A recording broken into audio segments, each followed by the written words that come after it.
It is 6 a.m. Good morning, live from the 104.5 The Zone Studios. I'm Justin Hawkins. Happy Monday. The Tennessee Titans beat the Atlanta Falcons Friday night 23-20, earning their first preseason win. Rookie quarterback Cam Ward played the first three series and went 2 for 7 for 47 yards, highlighted by a 35-yard completion to Alec Ayumanor on the first drive. It was the Titans' defense, though, that opened the scoring as Kendrick Brooks intercepted Easton's stick and took it to the house, 53 yards for the touchdown. Also, rookie tight end Gunnar Helm made a stellar catch over two defenders in the second quarter for a 25-yard touchdown thrown by quarterback Brandon Allen. Running back Jamar Jefferson ran for a 16-yard touchdown in the second half, and Joey Sly made his first field goal of the preseason with a 23-yarder that would prove to be the winner.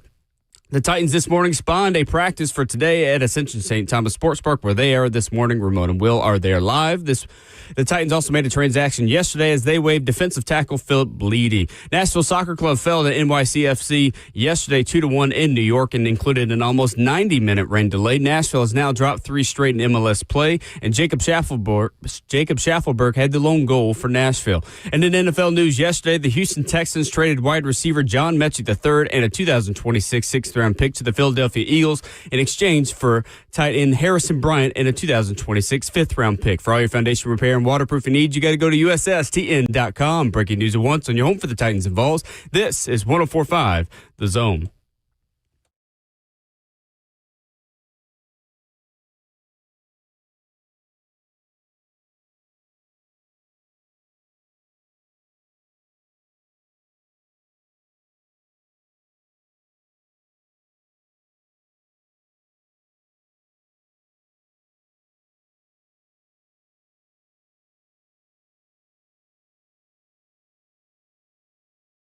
Off and running, kicking off a brand new week live again for the first time in what seems like forever at Tennessee Titans training camp. Good morning from Ascension St. Thomas Sports Park. Ramon Foster, Kirby Allen, Justin Hawkins back at our 104.5 The Zone Studios.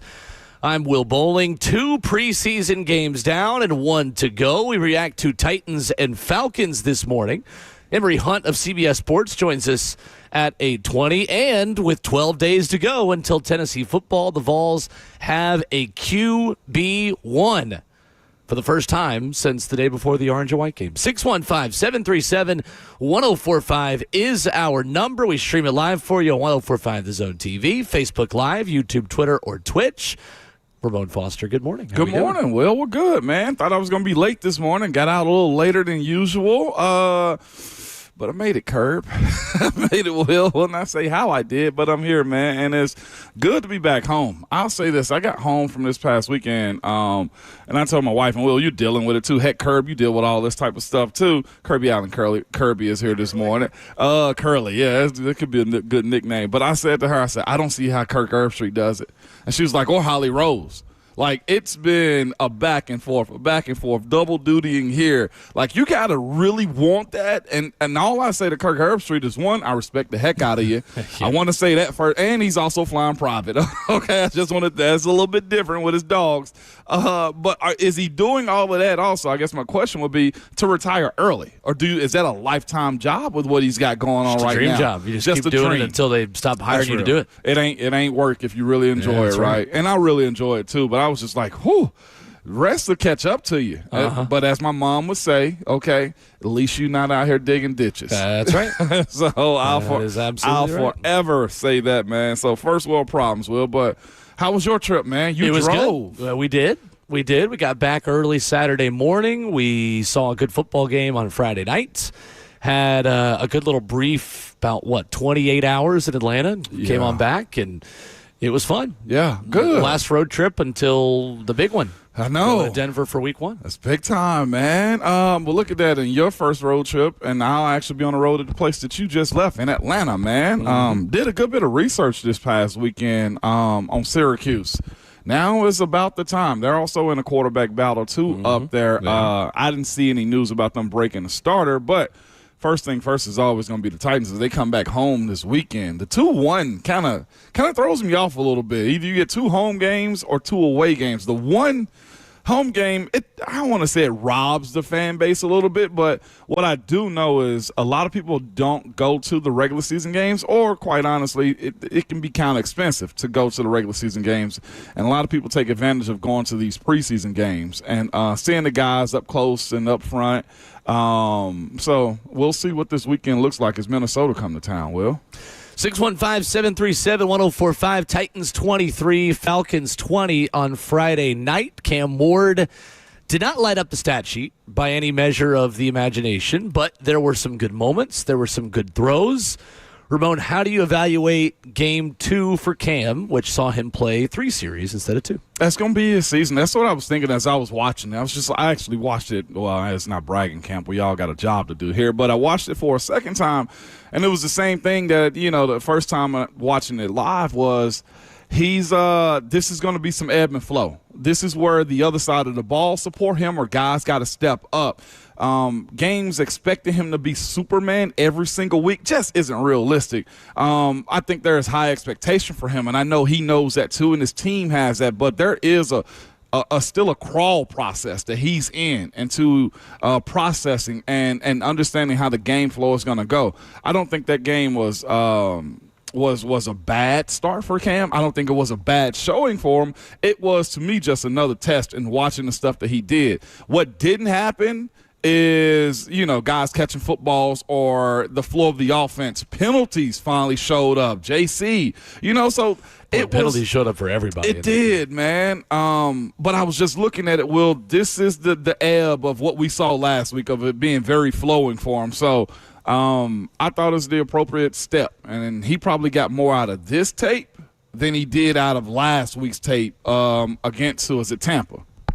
6 penalties for 65 yards for the Titans, 10 penalties for 63 yards for the Falcons. That was one of the big storylines of this game. Brad Allen's crew was flag happy. Good, happy. Is that just something that happens at the preseason when referees want to implement new points of emphasis? Did you see a specifically sloppy Titans team? Is this just the nature of preseason? Is it a little bit of both? If I was Coach Brian Callahan, and also if I was Cam Ward, I'd go up and shake and talk to Brian Allen and his crew's hand. Allen. Hey, Brian Allen. Hey, how you guys doing, man? What is it, Ryan Allen? Brad Allen. Brad. Yes. Brian. You got I'm playing. Brad Allen. I said Brad Allen. You're like, exactly, Brian Allen. Like, yep, that's not it, but that's okay. Is it Pam? Snap it clear. Help me with this Pam thing. Pam. Brad Allen.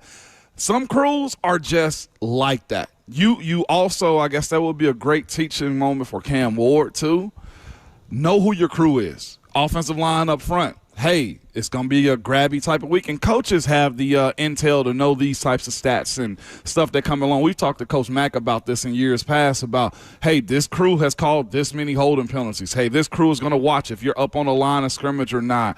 You just got to familiarize yourself, Will, with those guys for the most part. Some crews, they just kind of let you play football. I think watching Brad Allen throughout the course of the season, him and his refereeing crew, we'll see if that sticks. We'll see if that's one of those things where you can't be edgy when you're playing against when you have him as an officiating crew. Preseason, I do think they have the tendency to get it out the way, so that guys aren't surprised by what they can and cannot do. Because in college, I do feel like sometimes you can bully, referees or make your point because you are the bigger school. But in NFL, none of that flies. And to be very real with you, to be very real with you, I do think refs try to constrict you in those moments right there. It's like, this is our game. They will let you know that. Mm-hmm. I saw this past weekend too as I'm working the sidelines in Pittsburgh. Vols. He was a side judge up there too in Pittsburgh. I met him this past summer at the one of the official visit meetings they had in Knoxville, and it was ironic that I saw him working the game in Pittsburgh too. He was like, "Hey, how you doing, my Vol?" So it's kind of cool. We're everywhere, Will. Brandon Allen better on Friday, 11-14, 119 yards, a touchdown to Gunnar Helm, which was quite an impressive play. One of the highlights of this game, a pick in this one as well. Again, the official stats on Cam: 2 of 7, 42 yards. Quarterback rating of 52.1. Trevor Siemian, decent, solid. What you want from a third quarterback in preseason. 4 of 7 for 34 yards, no touchdowns, no picks. I thought Cam Ward was good. I thought he was fine. Yeah. I think there were some moments that he would like back. I think a throw to Elikai Manor on an out route to the left on a 1st and 10. You've got a wide open check down to your running back on that play that you didn't take. But I'm nitpicking. I thought overall it was a good day at the office for Cam. I think the stat sheet is a little unfair to how good he was, and I think that is the learning lesson that I wanted to see from this football team in a preseason game. Take away the veteran receivers and see what happens.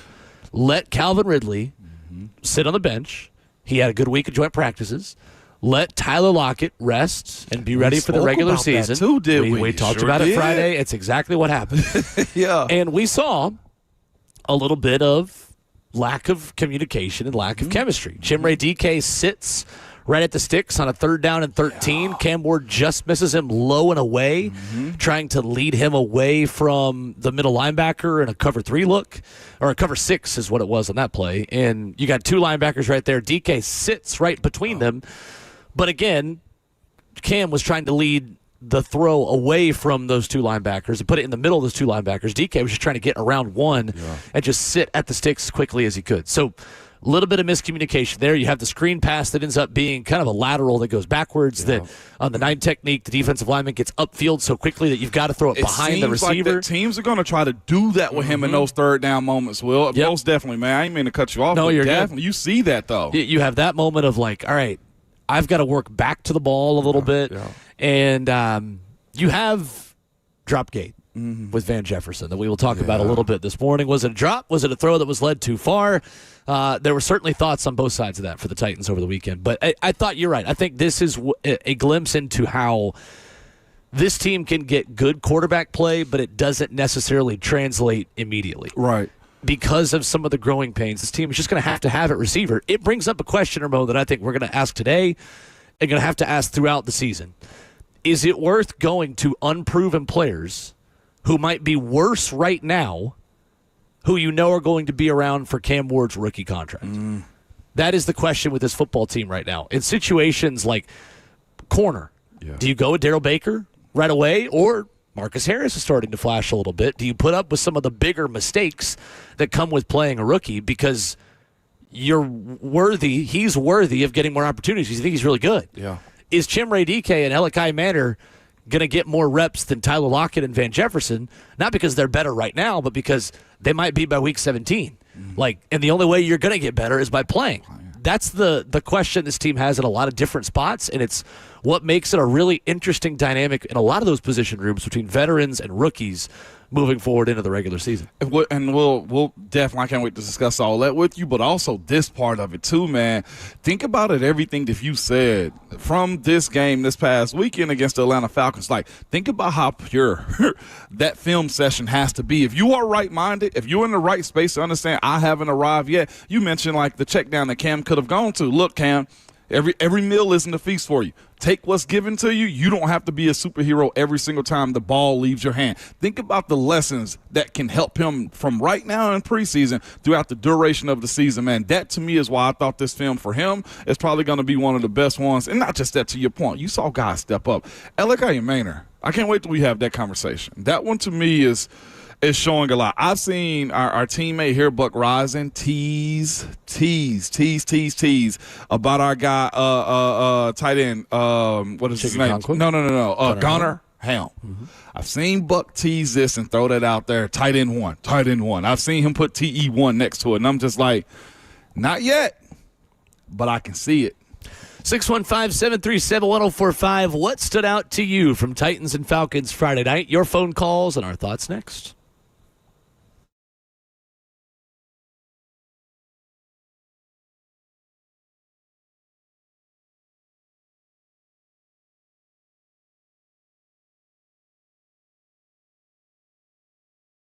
The biggest mistake you can make when selling your home. I'll tell you, settling for less money. That never happens with Orchard. Disappointing offers can wear you down, causing you to settle for thousands less. But you don't have to settle when you sell with Orchard. Orchard reinventing the real estate industry by guaranteeing your home sale and also helping you sell on the market for top dollar. First, Orchard gives you cash up front so you can buy and move into your new home.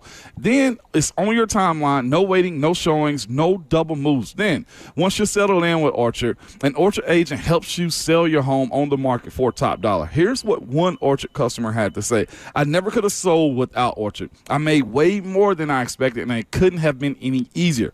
With Orchard, you never have to settle for less. Buy before you sell and get top dollar for your home with Orchard. Curious on how much your home is worth? Well, I'll tell you what to do. Visit Orchard.com to get your free home valuation. Again, the website is Orchard.com.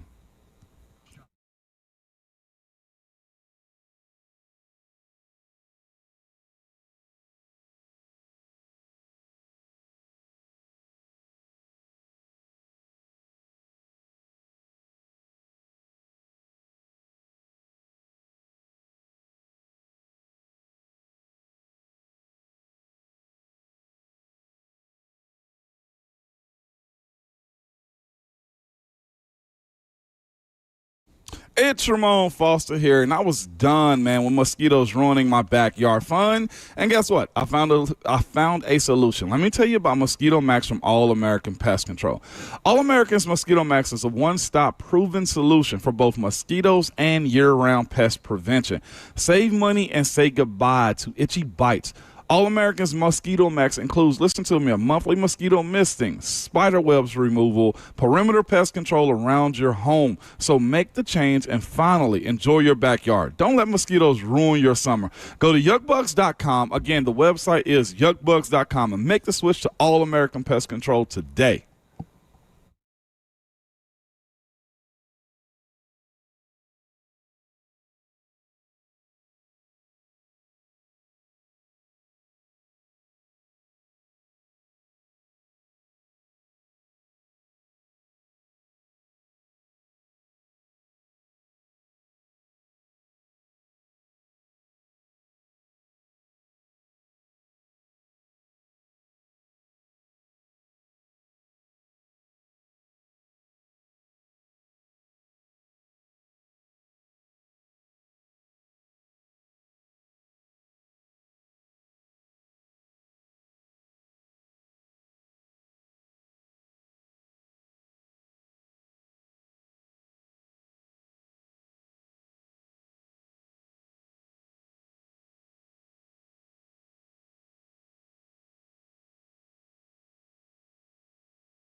Ward now in shotgun. He has Chestnut to his left. Fakes the handoff, rolls to his right, looks downfield. Wide open throw in space. That's Alec Manor past the 40-yard line. Ramona Willow, 104.5 The Zone is fueled by Scooters Coffee, locally owned near you in Rivergate, Smyrna, Brentwood, White House, or Mount Juliet. 35 yards, Ward to Manor. Get used to that, Ramon Foster. A good day for Alec, a decent day for Cam Ward, even though it wasn't on the stat sheet. Your phone calls 615-737-1045 and streaming live on 104.5 The Zone TV. We will get to your calls and reactions coming up in just a moment. But, Ramon, for you, what is the headline? What is the number one takeaway you had from Friday night's game, 23-20 over the Atlanta Falcons? Rookies will lead the way. Rookies will lead, or I could say young guys pull everybody. It's one of those young guy pull game because I can't mention the rookies without mentioning what Ced Gray is doing. I can't mention the rookies without talking about what James Williams can do also. I can't mention the rookies without talking about J.C. Latham still being a part of this rebuild too. So I would say a young guy surgence is what I would call it, Will. The future will be led by young guys. It really does feel that way, doesn't it? The last two draft classes quickly became important. Yes, they did. Really quickly. At important positions too. Yeah. I mean, we're talking about Marcus Harris and Jarvis Brownlee coming on strong at corner. Forgot about them. We'll talk about Cedric Gray at linebacker because that deserves its own standalone segment this morning, as good as he was on Friday, and I think as good of a week of practice as he had in Atlanta. And Khalil Mullings filling in for Tajay Spears in some ways, and we'll get to that as well. But between Gunnar Helms' contested catch, Marcus Harris's pass breakup when he made up some ground, sure did. The two young linebackers, Cam Ward, Alec Manor, a solid return game from Chimere Dike. This rookie class is making a strong first impression, and I think there's a difference, Ramon, between it's one thing for rookies to play and that be a stat of oh, look at us. We've got more rookies playing snaps than anyone else in X, Y, or Z. That's not always a good thing because it doesn't always mean they're good. Right. These guys aren't only playing, they're thriving. Yep. And that's a good sign for this team having some positive moments and building on youth and experience throughout this season. The biggest part that you just used is the latter part, Will. It will eventually end up being the experience. I'm excited for what young guys can do for a team, but there is going to be a team of two of veterans that's going to expose that youthful side of it, that inexperience that they have. That's where you take your lumps now to show the growth later is where you at. Barring injuries, man, barring something catastrophic happening with the team and stuff like that, these moments that they're going to have to painfully grow through, I think sets you up for down the line where this team has a solid foundation, where these guys have a higher expectation for what they're expected to do whenever they become professional athletes. And not just that, though, Will, like you said, a precedence, man, to everybody that walks in the building. I think now it's one thing for Jeff to, I don't want to say be the old guy, hey, watch me, follow me. But when you got guys that you can relate to, Will, one-to-one, or, hey, I've gone through this last year, let me tell you how we went about this, it makes the communication line a whole lot better when you have guys like that step up to the moment. Now, again, as I said before, you drop the experience word. That's where this year, that can bite you. That will get guys. I mean, Alec Manor may get jammed at the line of scrimmage by somebody, even though he's a dog when it comes to the line of scrimmage. I shouldn't probably use him. But there will be moments to where JC still has growing pains. You know what I'm saying? And you waiting for that next shoe to drop when it comes down to his growth and maturity in this league. Because more than anything, Will, the sustainability of your players to help build your culture, the more you can have that to pass on to guys behind you, the better your program and organization is going to be. Wide receivers were a big topic of conversation. We already have a comment from Vandy Chris on YouTube that says, this weekend told me Van Jefferson should not make the roster and Xavier Restrepo should. I'm not going that far. I got a take on that. Okay. Hit me. I got a take on that one. I will say this. I think the pass catch situation between him and Cam, that aside, y'all stop running the social media with that one because it's a hot topic to say, hey, cut a guy because he missed one pass, missed one throw in his direction. And the other part I'll say is this, man, respectfully, I say this, go and look at the University of Miami's wide receivers. The guys that Xavier Restrepo is ahead of, them dudes went first round.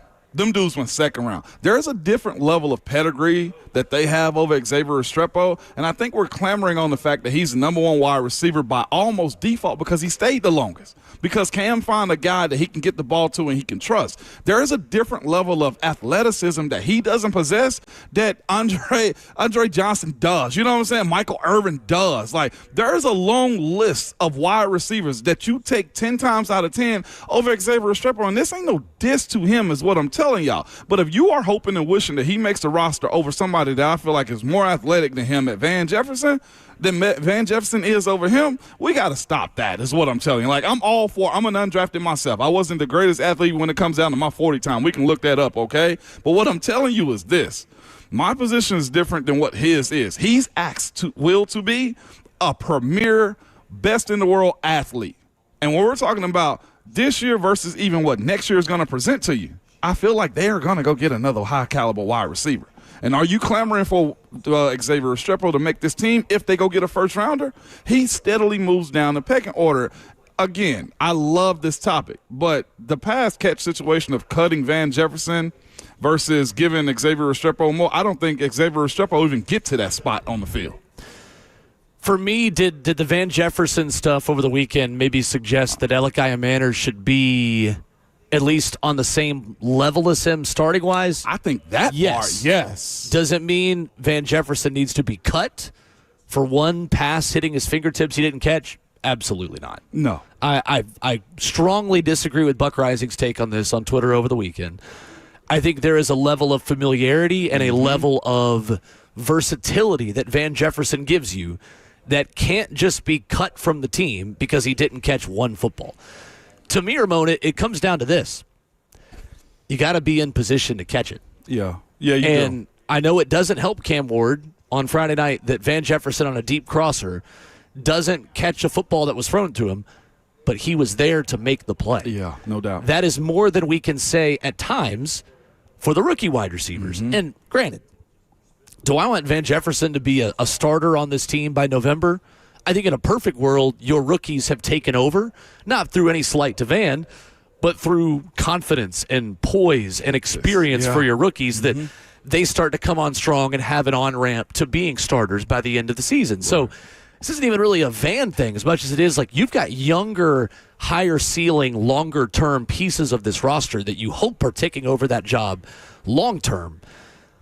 But we haven't seen that level of cohesiveness and chemistry from DK and I Manor as we have with Van. Van's been making some plays out here. Absolutely. Van is in position to be where Cam Ward wants him to be and make catches. Did he miss that one? Yeah. Does it mean that he is a waste of a roster spot and that he needs to be cut to the side for Xavier Restrepo? Absolutely not. No. Absolutely not. I think it is a big overreaction by a lot of folks, including the guy in Buck Rising who comes on after this show. No doubt about it, man. Legitimately, like, I'm taking Santana Moss out of Miami.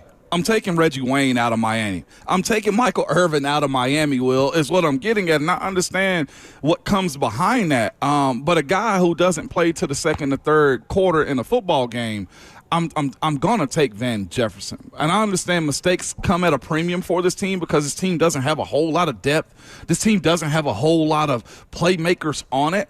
But I think you're a better outfit with the speed that Van Jefferson possesses in those. And I do think there's a little bit of fault to be given to Van. Van, continue to run, sprint to that spot. Get you, if it touches your hand, you got to bring it in. It's a catch. I agree to you. Yep. But can we also see and appreciate the zip that Cam had on that ball too?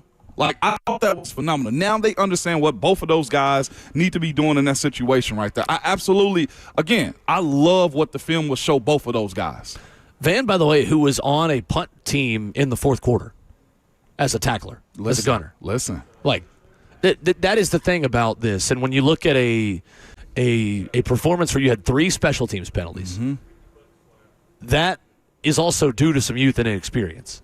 So, again, if we're going to complain about special teams penalties and this team still looking sloppy in that phase of the game, you can't then also cut Van Jefferson because he dropped one pass when that's the kind of veteran experience that keeps you from mental mistakes and penalties in special teams. Yes, sir. If he's on the punt unit and things like that. I think it is it is fair to be frustrated with Van Jefferson because he took away a highlight play from Cam Ward on an A-plus throw. I agree. And it took away chances to watch Cam Ward. But we can't let our boredom of preseason football as a fan base make us make irrational decisions. Yeah. Because just because we want to watch more of Cam, we're going to get plenty of Cam this year. Like, I feel like that's what a lot of this comes from, Ramon, is like we just wanted to watch more Cam, and Van kept us from watching more Cam Ward on Friday, so we're taking our anger out on Van. That's what it is. You described it perfectly, dog. I mean, honestly. That's what it is. Cam has this, and he should. He's your number one overall quarterback. Cam has this ability. Everybody rides and sides with him, and you're supposed to. But here's the thing, too. He's not without fault. Like you mentioned earlier, going to him on the third down situation, where he should have had a check down. Like, there's a lot of growth that comes into all the things that you're asking him to do, too. Again, this is 11 men, and that's the beauty about football. Football is in a position to where 11 guys have to be on the exact same page when it comes down to executing. That, to me, I'm glad it happened in the preseason as opposed to that being an in-season play right there. Yep. There is growth to be had by all parties on this one, and I didn't think that warranted a cut. So if that's the case and we're that fragile to be quick to judge, are we asking for Oli Udoh when it comes down to a J.C. Latham jumping off sides? You know what I'm saying? Like, it's that side of it, too. We're very forgiving of young players, more so than we are veterans. Very much so. And I think Van was behind the 8 ball anyway because even us, I feel like we had the perception that, look, Van Jefferson, the guy's a pro still. And he and Cam both took ownership of what that play was. And I said it before, more is going to come out of this Atlanta tape than I feel like what came out of Tampa last week, to be quite honest with you. So this week, Ramon, do you want to see Elik Manor take Van Jefferson's reps with the ones? Do I want to see him? I want to see Van still. I want to see Elik Manor be incorporated again. I think keeping Calvin out of it plays a bigger part in it again. We spoke about this going into the weekend. We said we want to see who would step up. I think we saw a good bit of Elik Manor and what he can do. Again, his catch and run was good. His ability to always be sure-handed plays a huge part. But you got to think. Teams will have, and we used to do this in Pittsburgh when we sit down in our team meetings for the setup of the week, was double the stars. Calvin's going to get a lot of attention. They're going to force Cam to make plays with other guys other than him. Yeah. And that, to me, I think is more important. That if you're going to put Calvin out there to appease the home fans, one series, maybe two. But other guys got to step up in these moments. So seeing Elik Manor and also Van Jefferson, I think is good. I think the one that needs to be more in play is Chimre. Yeah, I would love to see more of DK in for Lockett and Manor in for Jefferson this week. Just as a whole, not even just in the preseason game on Friday, but as a whole, I'd like to see both of those guys get more opportunities because it's just a tick off right now. It is. Some of the timing stuff, some of the third down stuff, some of the situational. You can see the vision. You can see the ability of those guys to perform and have a role within this offense sooner rather than later, but it's not there yet to the same level as the chemistry is with Calvin Ridley and Tyler Lockett. That's easy. If I'm Brian Callahan, I'd do the same thing this week that I did last week. Mm-hmm. Those guys, the veterans, practice with the ones, and you want to continue to foster that relationship between Cam with Calvin and Lockett and Jefferson.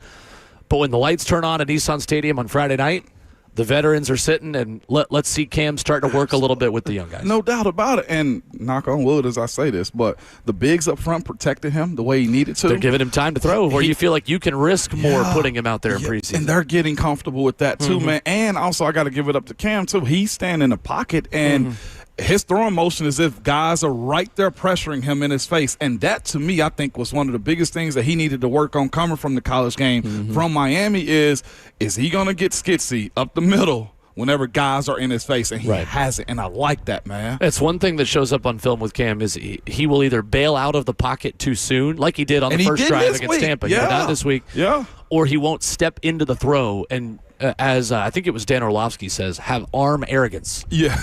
And just step to the side and try to just off his back foot kind of sling it and not put as much under it. But that whip out of his hand, it's impressive. It's whippy.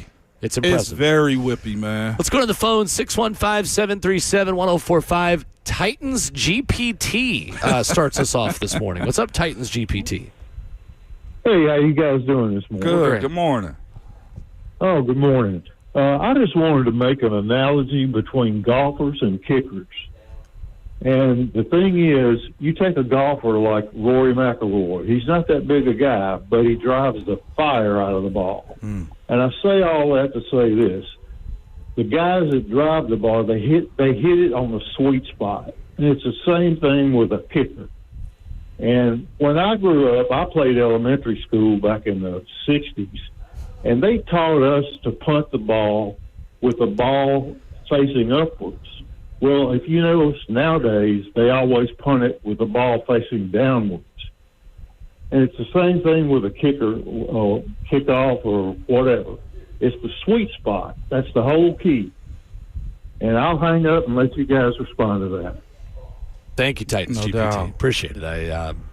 I didn't have kicker call as on my bingo card for the first one, but sure. Well, I'll tell you this: the TV broadcast talked big time about how big the Titans punter was. Man, it was fascinating to see them speak about Johnny Hecker big time. I won't pretend to know the nuances of being a kicker or punter. I'll let Titans GPT handle that for us. But I did think Johnny Hecker was better Friday than he was in Tampa.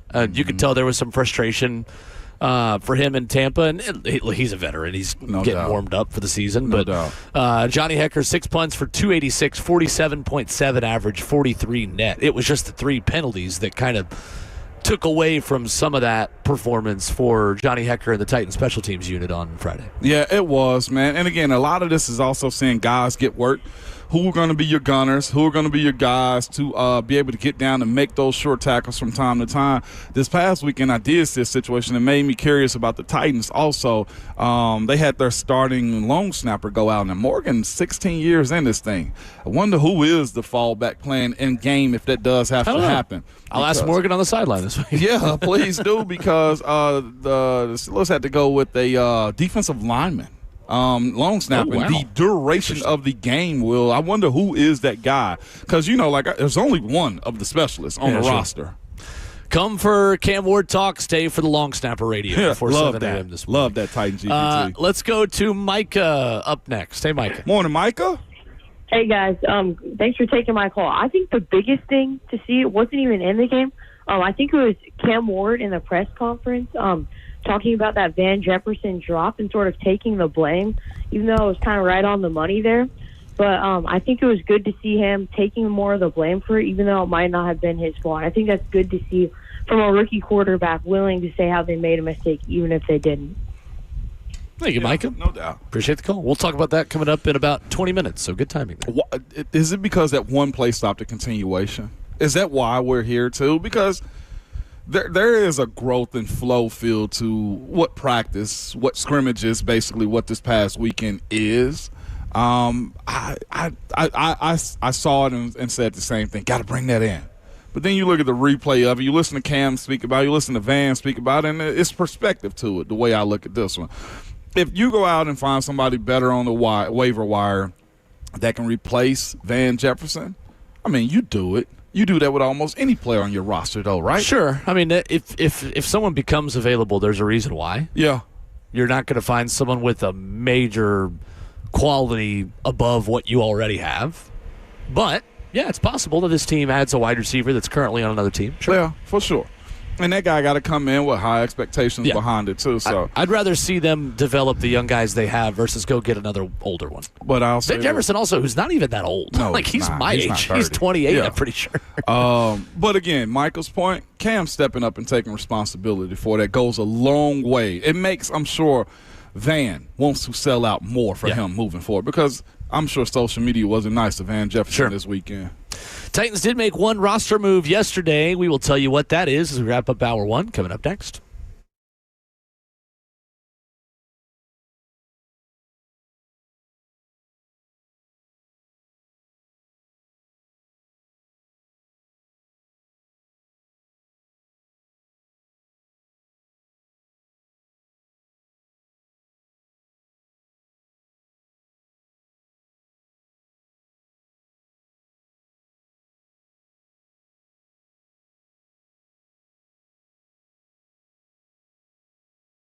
Did you know that up to 50% of the air you breathe in your home, it comes from your crawl space? Have you ever looked in your crawl space? I get it. Most of us don't even want to know what's in there. But moisture in your crawl space can create unhealthy issues that can make their way into the air you breathe every day in your home. It's Ramon Falston. This is where United Structural Systems can help you out. USS has been keeping homes dry and stable in Middle Tennessee since 1994, so you know they aren't going anywhere. Help control moisture and musty smells with mold treatment and crawl space encapsulation that comes with the USS guarantee. Encapsulation helps reduce high humidity in your crawl space. It helps deter mold and mildew and protects your crawl space from pests and wood rot. So turn your crawl space into a healthy space. Call USS for all your foundation repair and waterproofing need. And again, it's from the people that I trust, so you can get your free estimate. Their website is ussTN.com. That's ussTN.com. Or call them 615-488-7855. United Structural Systems.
Monday morning, good morning, Will, fueled by Scooter's Coffee. Pumpkin is at Scooter's Coffee. Pumpkin Caramelicious Latte got me down to Atlanta last week. You could have it in your life as well, hot or cold. Visit a locally owned Scooter's location near you in Rivergate, Smyrna, Brentwood, White House, or Mount Juliet. Amazing people, amazing drinks, amazingly fast. Titans make one roster move yesterday, waiving undrafted free agent defensive lineman Philip Bleedy, as there was no corresponding move, Ramon. Yeah. I know there has been some speculation out there saying, well, does this mean that L'Jarius Sneed is back? I don't know if it's that as much as it was what happened pregame with Bleedy and Rakes. Now, I can't speak with total confidence, Ramon, to say this is why he was cut. I'm not going to say this is 100% what happened. Right. But for people who were watching warm-ups, which was open to media, is open to the whole stadium, so I'm not giving away any trade secrets here. Isaiah Rakes and Philip Bleedy did not play in the preseason game on Friday. They collided with each other in warm-ups.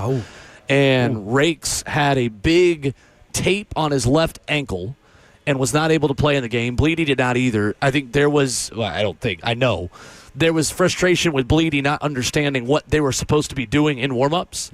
And when they collided, Rakes had to be helped off, went straight to the locker room, and I think Bleedy may have stayed out there, but he didn't end up playing, and he was waived yesterday. So, at the very least, I think you can read between the lines there and understand that's probably part of the reason. Plus, the play had not dictated, hey, this is a guy that's worth keeping around after that happened on Friday night. Man, can't be an idiot out there, Will. Cannot get other people in harm's way either, because, again, the evaluation is ever going. And, again, I mentioned I've seen guys get cut, Will, because they couldn't read the scout team cards throughout the week. Like, it's simple. Sometimes it literally is that simple. Dog, it's fragile, man. It's such a week-to-week thing in the NFL, and that's why it's so precious, and these coaches hold themselves so high on this stuff, man. So at defensive line now, behind Sebastian Joseph Day, Tavondre Sweat, and Jeffrey Simmons, the starters, Ramon, I think you have got a lot of room to add throughout the rest of camp. So you've now gotten rid of two undrafteds in Devontae O'Malley and Philip Bleedy. You still have Isaiah Rakes. You have Joe Gaziano, who had a sack on the final drive on Friday night. You have Carlos Watkins, who had half a sack that helped out Cedric Gray on his as well. James Lynch, I think, has been solid. I think James Lynch is 100% making this team. If you can replace him, but, you like him because I feel like he's good for the team, man. Like, he goes out and he gets penetration. He's upfield. He's noticeable. Right. More times than not out there. But it's those guys. It's Timmy Horn, Josiah Bronson, the second-year player, or about 2 years of experience. He's 28, who had 2 years with the Memphis Showboats in UFL. Cam Horsley, the undrafted rookie run stopper from Boston College, who had 59 games and 47 starts at BC. Solid run stopper. Yeah. His run stop percentage tops among draft defensive linemen at 14.4% coming out of BC. And that's all you got.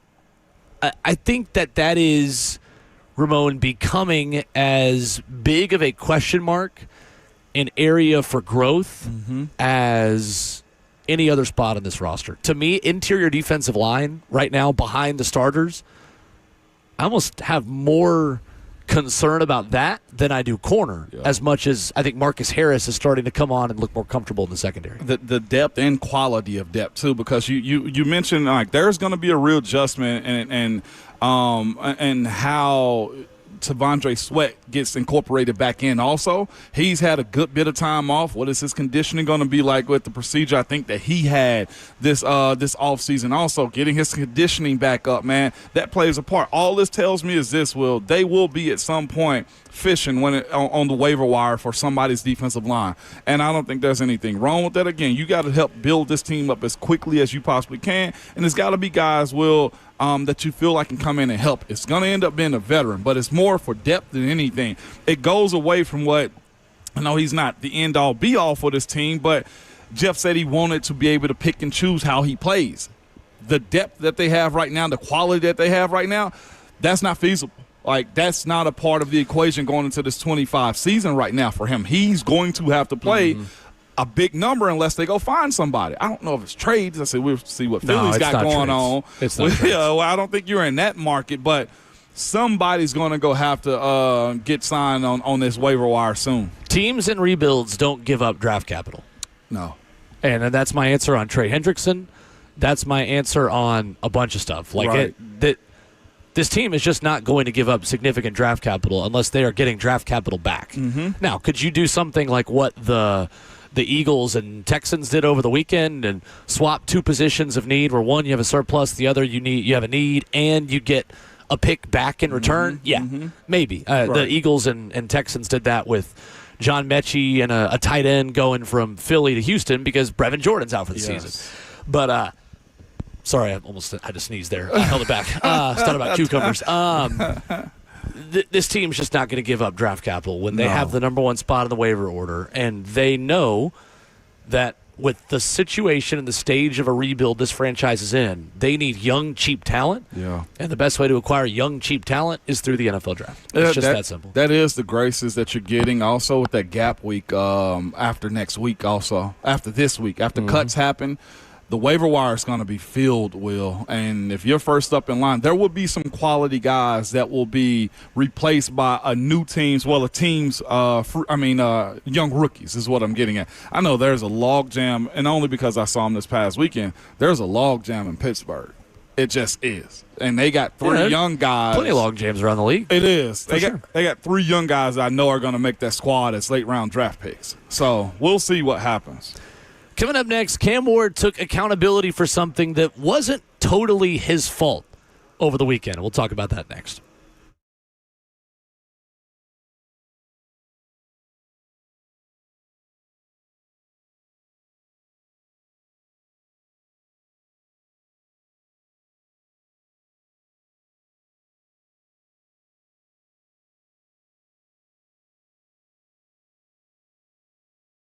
It's Ramon and Will here for Window Nation. Will, if your AC is like mine, man, it's been working overtime to keep the house cool just because it has been hot. But if you're ready for a change to help your house stay cooler, well, I got a solution for you. We got a solution for you. It's replacing your older builder-grade windows with custom-built, high-quality windows from Window Nation. Window Nation, man, makes the job easy for you. They measure 3 times to ensure your windows fit perfectly and keep your home comfortable year-round. Their installation crews, Will, can finish the job in 1 day or less, man, so you can enjoy the rest of the summer. And Ramon, this month you can get 50% off all window styles. As good a deal as you are going to find. 0 down, 0 payments, pay 0 interest for 2 years. You can pay nothing until 2027. Window Nation has an A+ rating for the Better Business Bureau. A 50-point inspection is what they'll give you of every window before it leaves the factory, and a 20-point inspection of every window when it's installed. Call them today, 866-90-NATION. Or you can head online to windownation.com. That's 866-90-NATION online at windownation.com.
It is 7 o'clock. Good morning, live from the 104.5 The Zone Studios. I'm Justin Hawkins. The Tennessee Titans beat the Atlanta Falcons Friday night 23-20, earning their first preseason win. Rookie quarterback Cam Ward plays the first three series and went 2 for 7, 42 yards, highlighted by a 35-yard completion to rookie Alec Ayumanor on the first drive. It was Titans defense that opened the scoring, though, as Kendall Brooks intercepted Easton Stick and took it to the house 53 yards for the touchdown. Also, rookie tight end Gunnar Helm made a stellar catch over two defenders in the second quarter for a 25-yard touchdown thrown by Brandon Allen, who went 11 for 14 for 119 yards and a touchdown as well as an interception. Running back Jamar Jefferson ran for a 16-yard touchdown in the second half, and Joey Slye made his first field goal of the preseason with a 23-yarder, proving to be the winner. Yesterday, the Titans spawned a practice for today at Ascension St. Thomas Sports Park that will take place later this morning. The Titans also made a transaction yesterday as they waived defensive tackle Philip Bleedy. Yesterday, the Tennessee Vols officially made UCLA transfer quarterback Joey Aguilar the starter out of camp per VolQuest and On3's Brent Hubbs. Aguilar will start week 1 in Atlanta on August 30th against Syracuse. And in NFL news yesterday, the Houston Texans have traded wide receiver John Mechie III and a 2026 sixth-round pick to the Philadelphia Eagles in exchange for tight end Harrison Bryant and a 2026 fifth-round pick. For all your foundation repair and waterproofing needs, visit USSTN.com. Breaking news at once on your home for the Titans and Vols. This is 104.5 The Zone.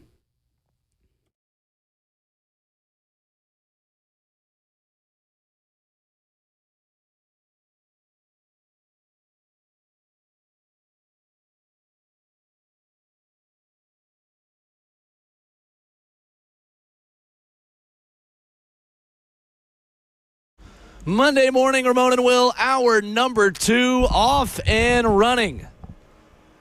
Live from Ascension St. Thomas Sports Park, Tennessee Titans Training Camp 2025 continues. Ramon, did you have to put it in your GPS today? Know how to get here? I knew how to get here, yeah. It has been a while. What I will tell you is, I left way later than I should have this morning, and a matter of 5 minutes is a 20-minute delay sometimes, Will. So it was fun. I'm glad it was here, not at the studio, because I might have been late at the studio is what I'm telling you. But we were good, though, Will. We were real good. Sun's in our back. Nice Monday. Happy Monday. It's a little warm out here. Yeah, a little toasty. It feels like training camp. A little humid. Titans will be on the practice field in hour 4. You will not hear from Brian Callahan today, as you heard from him on Saturday. And we will play you a lot of his post-Week 2 preseason press conference this morning. Titans beating the Atlanta Falcons 23-20. Cam Ward just 2 of 7 for 45 yards. But there was a big moment, a big drop from Van Jefferson that has become a big topic of conversation. We will continue the wide receiver discussion. We will continue to talk about Van Jefferson's future with the team because it's gotten you guys going.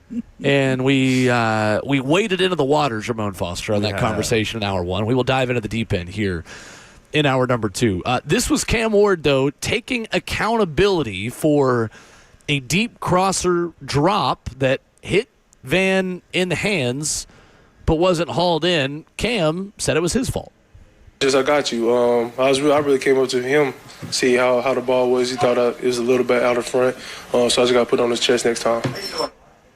Got to put it on his chest next time. Ramon, was this Cam Ward's fault, Van Jefferson's fault, a little bit of both? Who needs to take accountability for this play not hitting? I think more Van.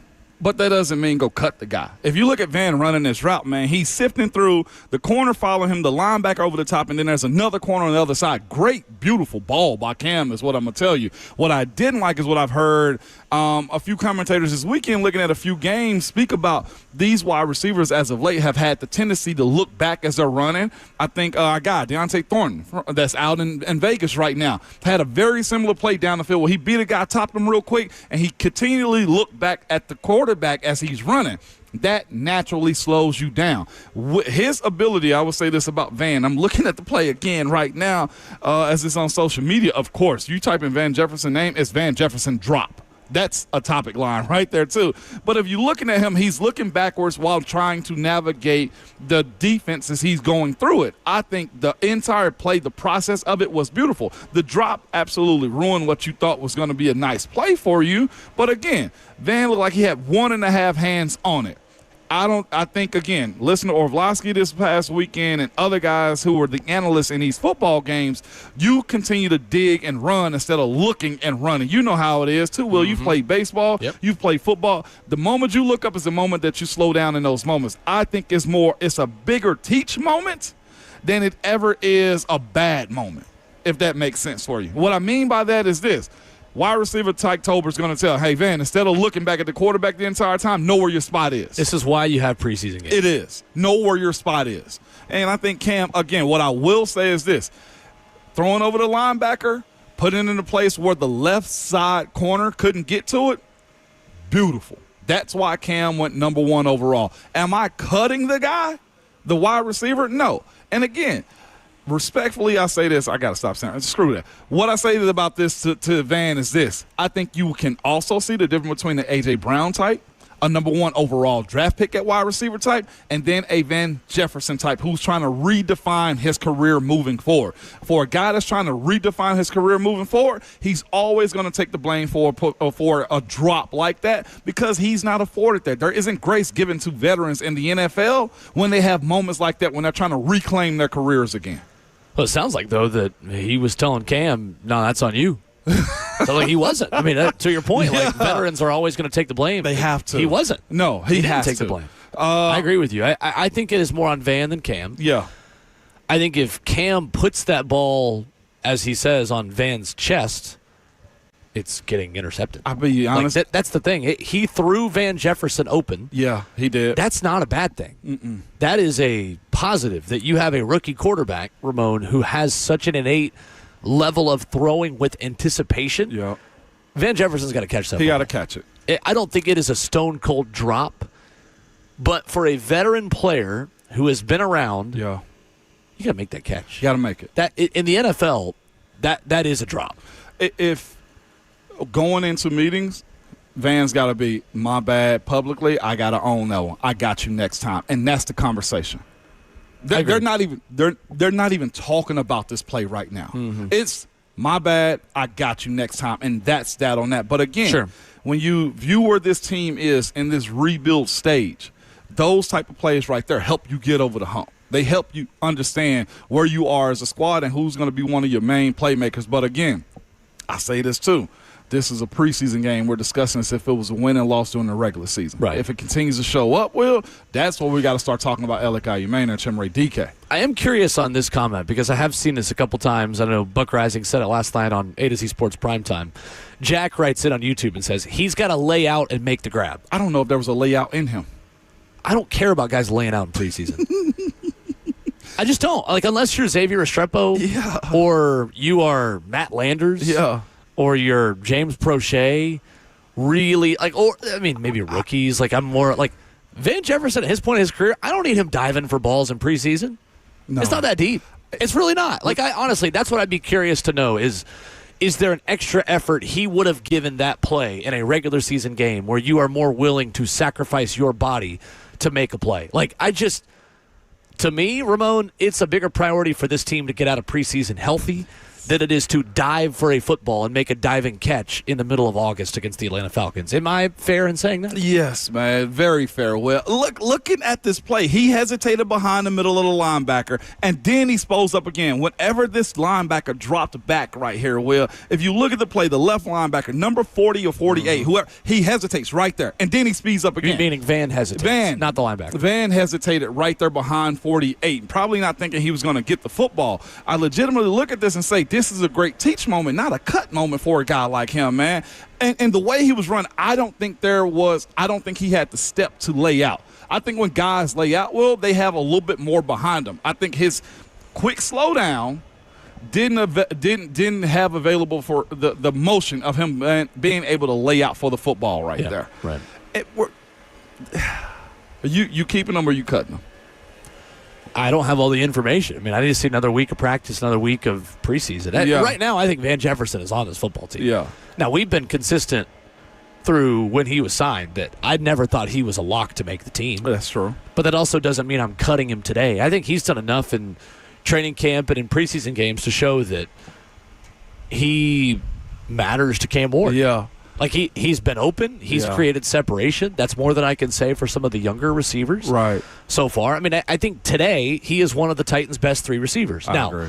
I don't think by the end of the season that's going to be the case, but I think as of today, he's one of the top 3 receivers. I wanted to ask you, we've got a couple questions about this on YouTube, and somebody tweeted it to us, and we were going to get to it, about Kurt Warner's film study of this play.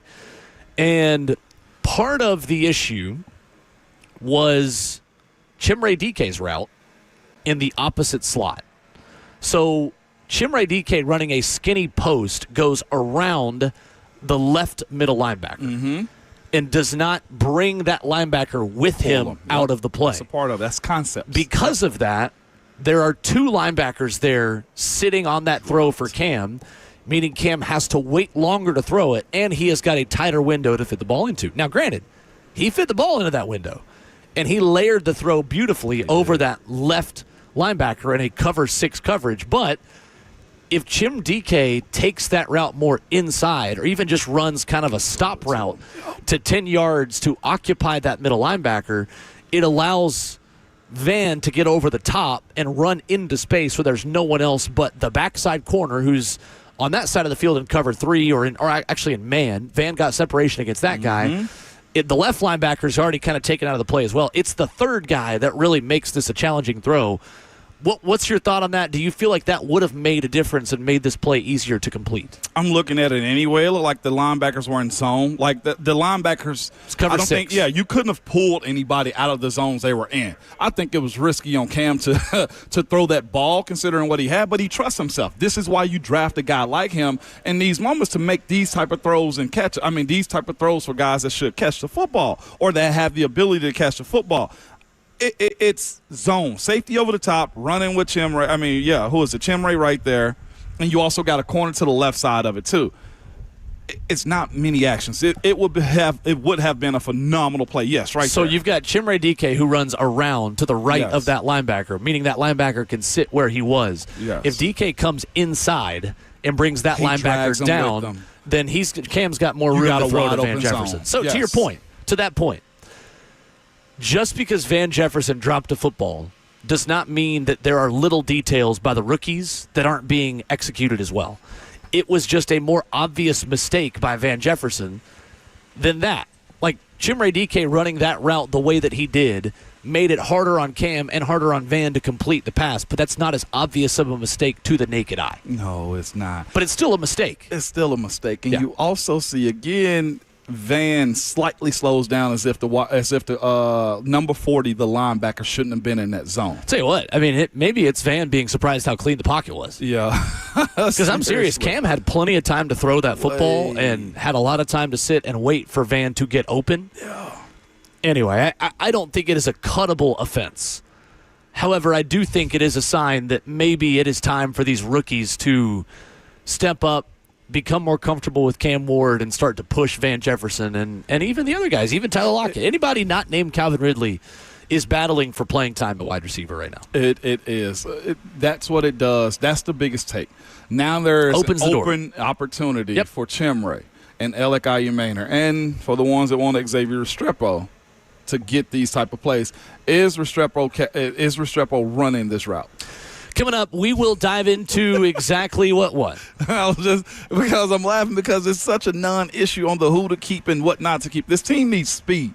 This team needs threats. And this cut him, keep him conversation is such a dead horse, beating a dead horse at this moment. The league is different than I think we projected from what you are in college versus what you are in the NFL. It's my only take on that one. Coming up, Brian Callahan's thoughts on Cam Ward taking accountability for the play in question. Plus, what is the priority for the Tennessee Titans on offense? Do you go with the immediate success, the immediate quality of veterans, or do you take your lumps and develop young players in real time? We'll dive into the philosophy of roster building, development, and all of those things for these Tennessee Titans coming up next.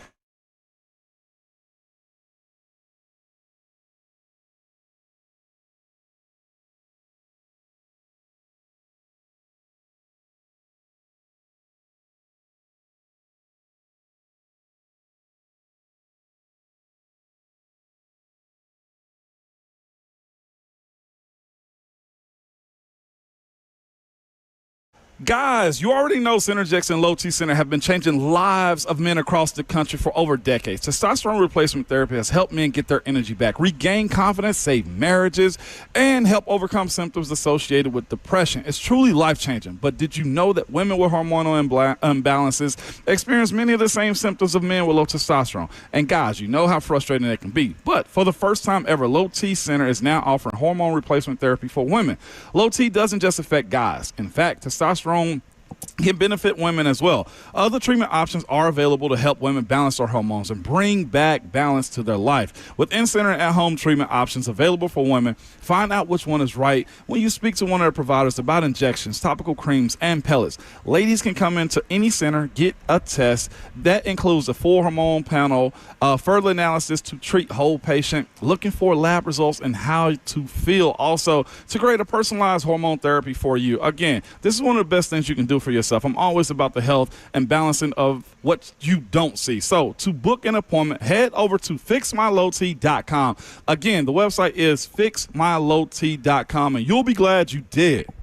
Hey, it's Will Bowling. Are you having home electrical issues? Well, available 24/7. The Lee Company team handles electrical problems and more in short order. From routine repairs on outlets and switches to fixture upgrades and generator installations, Lee Company's award-winning electricians will get the job done right the first time. Contact Lee Company for all your home electrical needs at leecompany.com.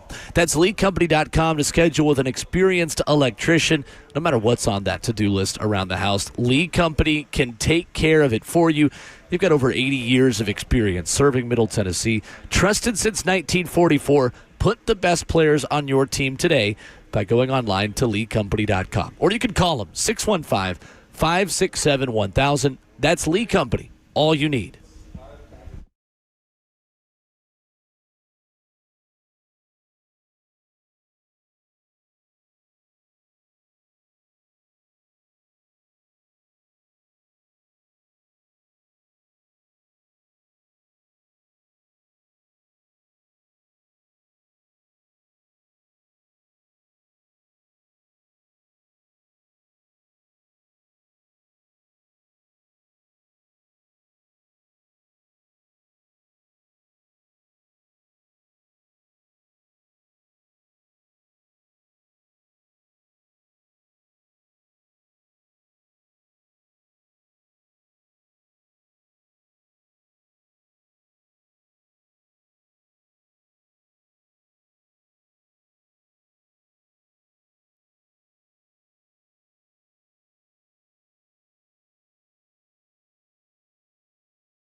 Stick pumps, throws, is picked off. That's going to be a pick six. The Titans are going to take this in for a touchdown. Okay. Kendall Brooks.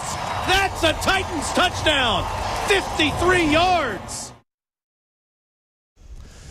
Ramona Will is fueled by Scooters Coffee on 104.5 The Zone. Kendall Brooks, house call.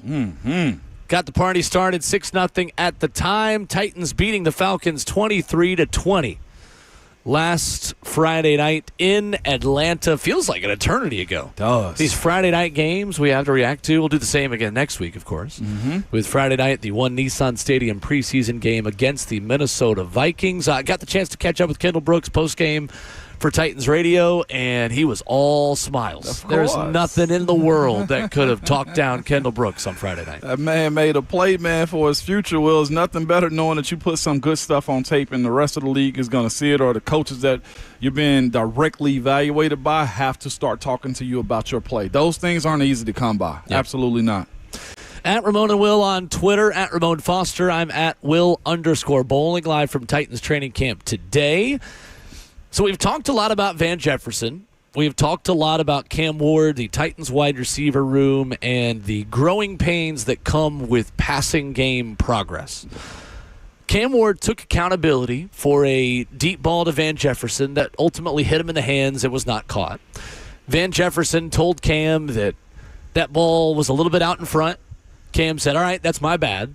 Brian Callahan was asked about that exchange on Saturday in his press conference here at the facility, and the Titans head coach had this to say. I think there's a maturity in that. Most quarterbacks learn that, whether or not it is their fault or isn't their fault, their job is to always take the blame for it. I thought it was a nice throw. I thought Van had a chance to catch it. I think you can always nitpick it and hey, if you took a little off, might have been easier. If you threw it 6 inches closer, might have been. There's always a place to be better. Ultimately, I'd like to see them both connect on that. There really wasn't. It would have been a tough catch. I think we can acknowledge it was a tough catch, but would have liked to see it get connected. Both between Cam and Van. But I appreciate Cam's willingness to accept responsibility. He doesn't shy away from it. He knows things that he can do better, and he never has a moment where accepting responsibility is hard for him. I think he understands the role and understands what it means to play quarterback, and that's part of it. What's that communication like, back and forth? When something goes wrong like that, from your perspective, what's his communication like with the guy who may be accountable or whatever? It's great. He knows how to have the conversation. He's got a leadership quality to him that he understands how he's talking to people, who he's talking to, what tone he can take with them. It's a very natural feel for him. So and he's open. He's never gonna, unless he's adamantly sure that somebody made a mistake. It's a conversation. Hey, what could I have done better here to help? And I think that's what's allowed him to improve at the rate he's improved. Is he's very much willing to take coaching and take criticism and open himself up to be, where do I need to be better? So that's Brian Callahan speaking with the media on Saturday. Ramon, what do you make of Cam taking accountability for something that I feel like most of us believe was not totally his fault? Awesome. The more he does that, the better he is going to be perceived by his teammates of being an awesome, great teammate too.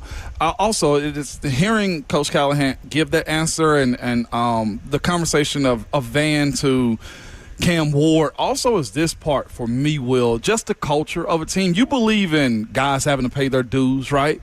I will say this, even because Cam Ward is the number 1 overall pick, there is a portion of this locker room that don't care. They don't care. And what I mean by that is this. Van Jefferson's been in this league for 5, 6, 7 years at this point, if I'm not mistaken. He's done more in the NFL that Cam Ward has at this point. That man is a Super Bowl winning wide receiver. This is year 6 for Van. This is year 6 for Van. There is a, hey, you got to show me you belong component to the NFL that nobody should come into this thing anointed. I think Jaden Daniels earned it last year with his playmaking, right? He didn't have this high praise. I think C.J. Stroud has done it. Look at the way I think Caleb Williams is perceived a little bit now to where he still has to go prove himself as belonging in this league. I will say just on the culture side of what the NFL, not just the NFL, the professional ranks are, he's got to eat it a little bit. It's Cam Ward, I mean.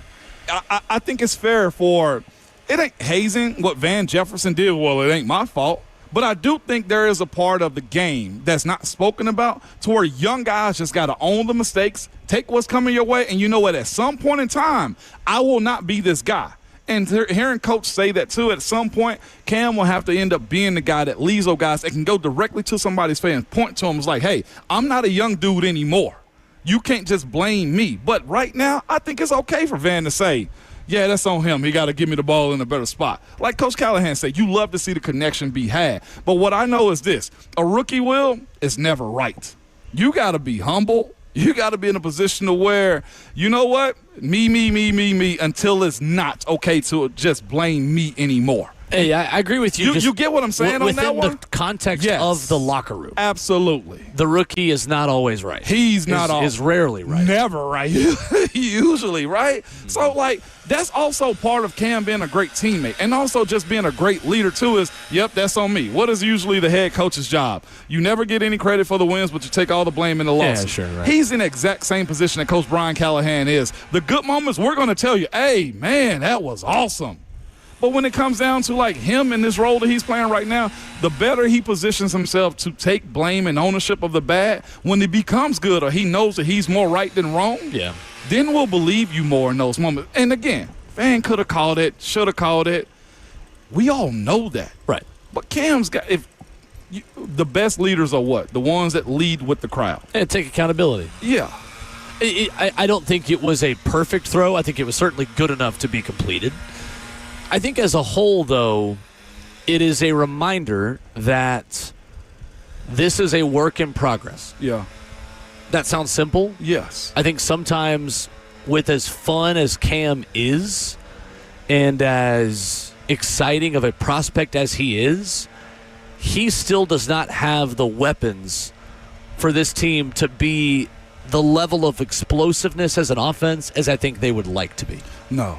That's the reminder, I think, today. Now, can that change by the middle of the season? Sure. Yeah. Why not? Yeah. Does it mean that this team's identity is set for the whole season now? Absolutely not. Nobody is a finished product on August the 18th. So, to me, all it is, Ramon, is a reminder that Cam doesn't quite have the weapons to get the most out of him yet. Right. And that's just the reality of where we are at this point. And I see our guy Mad Max in the YouTube chat. You guys can follow us on there, Twitter or Twitch also. But he says a couple of designs, Kurt Warner, that's a play. We're talking about the play, I guess is what we call it at this point right now, the preseason play, the Van play. What's shown on his show has me skeptical about Brian Callahan's coaching and the play design.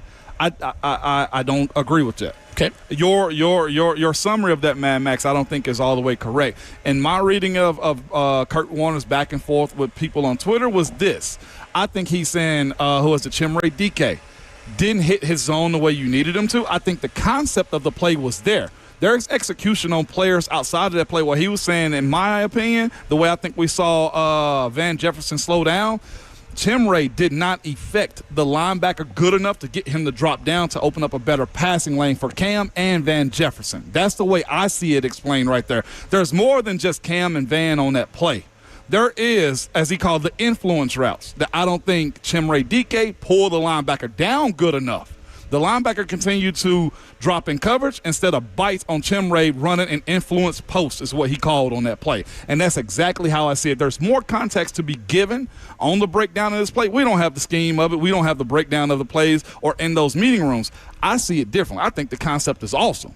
I do think there's more detail from a rookie who probably got away with this in college that you can't do anymore. And we were just talking about this about 20 minutes ago about how Chimere DK running a post route didn't run his route to the middle of the field as much as he needed to occupy the left inside linebacker in a cover 6 zone that would have given you a wide open window to throw to a wide open Van Jefferson. Exactly. So to that point, while yes, Van Jefferson made the more obvious mistake, your rookie also made a mistake that would have allowed that play to be completed. And that I think is just the essence of playing NFL football and just what this league and what the sport is as a whole, Ramon. If one guy does not live up to the small details required to let a play hit, just because someone else makes a more clear and obvious mistake doesn't mean that he's the only one that messed up. There's usually more than one. There's usually a bigger story to be told. So that's where I think, yes, Van Jefferson's got to catch the ball, but it's a little 100%. harsh. It's a little harsh to say that it's, as Buck Rising says, cut him respectfully for making that play. Here's my question, and Mike just asked this on YouTube. I think it's a great question. It's what I wanted to get into here. The real Mike Jones on YouTube says, I'd rather go through the growing pains with Elikiah Manor as a starter than sit and watch a vet drop balls. Are you more willing to go through growing pains with your rookies, or would you rather give veterans the benefit of the doubt who are better football players right now? I'm going to give the veterans the benefit of the doubt first. There is opportunity there for a guy like Elikiah Manor, is what I will say. You can't jump the gun in this because, again, as we talked about in hour one, Will, there is a component of the game where experience will come and save you from time to time. And I think that's where the value of having the veterans in front of the young guys is going to pay its dividends. Now, you mentioned a second ago, by November, you like for that to be the case of Elikiah Manor and Chimere Dike being involved more. Heck, at this point with Chig becoming a free agent, you want to see Gunnar Helm be incorporated a little bit more, but that also has to be earned. I feel like for the folks that want to go through this growing pain side of it, you know what I say to them, Will? 2024. Will Levis. That to me was a handoff of the baton where I don't think it was earned. I think it was somewhat given, and I think it was given with a whole lot of praise and high expectation for a guy that could have used a veteran quarterback presence a little bit longer. I think the getting rid of Ryan Tannehill and immediately, Will, where my keys at? Here you go. Take them and run with them. That's how you also ruin a squad. That's how you also have guys jumping the gun on how great somebody is when they hadn't necessarily earned it. This is a league to where, Will, the process of a passing baton has to be earned. And I don't want to just necessarily say, hey, yes, because I want to build with you when I also have other options, it's just not okay, right? Like, certain position you can get away with that. JC jumping into it, number 7 overall pick. We're talking about guys that are 4th-round draft picks that have guys that can also still make plays for them. If this was a first-rounder, I have a different conversation, Will. Like, man, get him in, get him early so you can see what you got in front of you. There is growth to be had still by these young guys. I think they can learn from Tyler Lockett. They can learn from Van Jefferson. James Prochet even. You know what I'm saying? Who's continually chopping wood with this team too. The young receivers aren't ready yet. They're just not.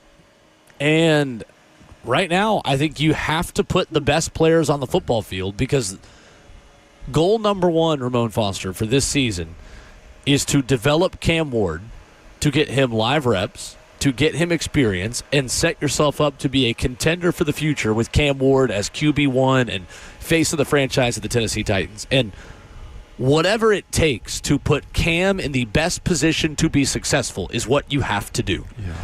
That means you play the best football players right now who are on the football team. Now, that's fluid. Just because Van Jefferson right now is better than Elikiah Manor and Chimere Dike does not mean that even by week 1 that's still going to be the case. That's very true. You might get on the job training this week that says, you know what, hey, Elic had such a good week of practice. Let's throw him out there. Mm-hmm. Let's see what happens. And maybe he takes it and runs with it.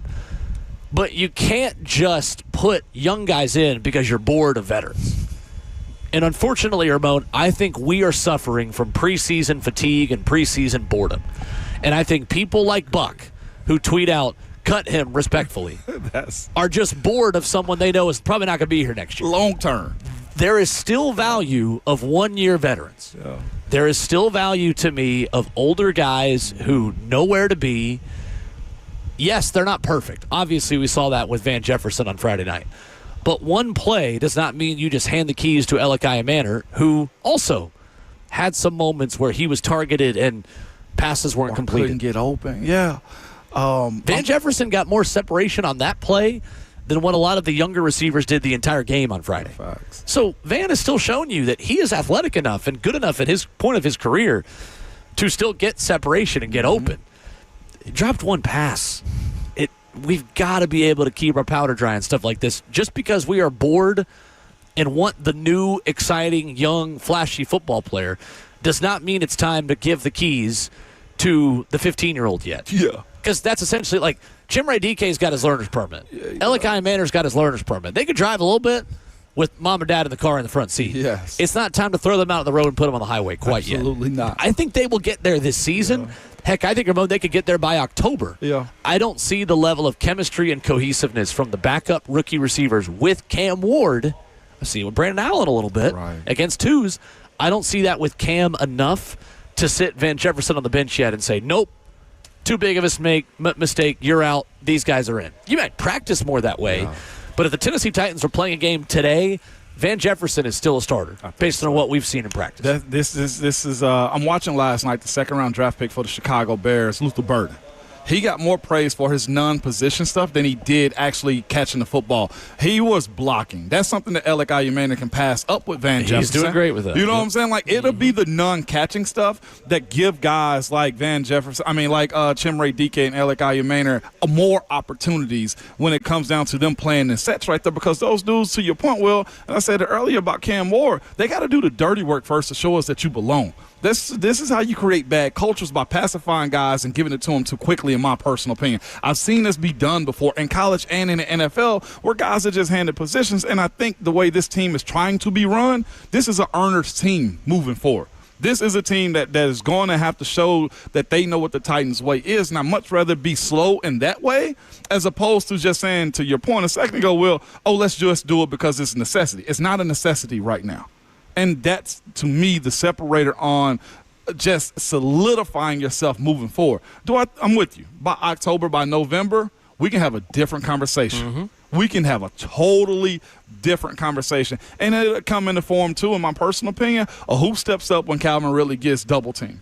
Who steps up? That's the question. You know what I'm saying? Like, it's this time last year, it was, can Calvin Ridley be a number one? This year, it's no. We know who number one is. What happens when you've got a one-of-one corner who can take away everyone's number one? Now, to your point, if that does happen, Will, during the regular season, and Calvin is being double-teamed or not having his day, and the ball comes to Van and he doesn't catch it, now we got a different conversation. Sure. Now we got to start looking in other directions. Sure. That's when it becomes more real, and that also comes over the course of Ayumana and DK, both building a reputation for themselves of being trustworthy guys.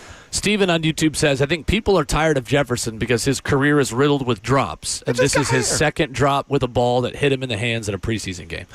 I think the week one wasn't a drop. This was a drop. It's not a stone cold, like, it didn't hit him between the one and the one on his jersey. Like, it's a difficult play, but it is a drop for an NFL receiver. I wouldn't say it's a drop for a college receiver. I do think it is for an NFL receiver. To that point, though, about drops in his career, Van Jefferson in 2024 had 2 drops. In 2023, he had 3.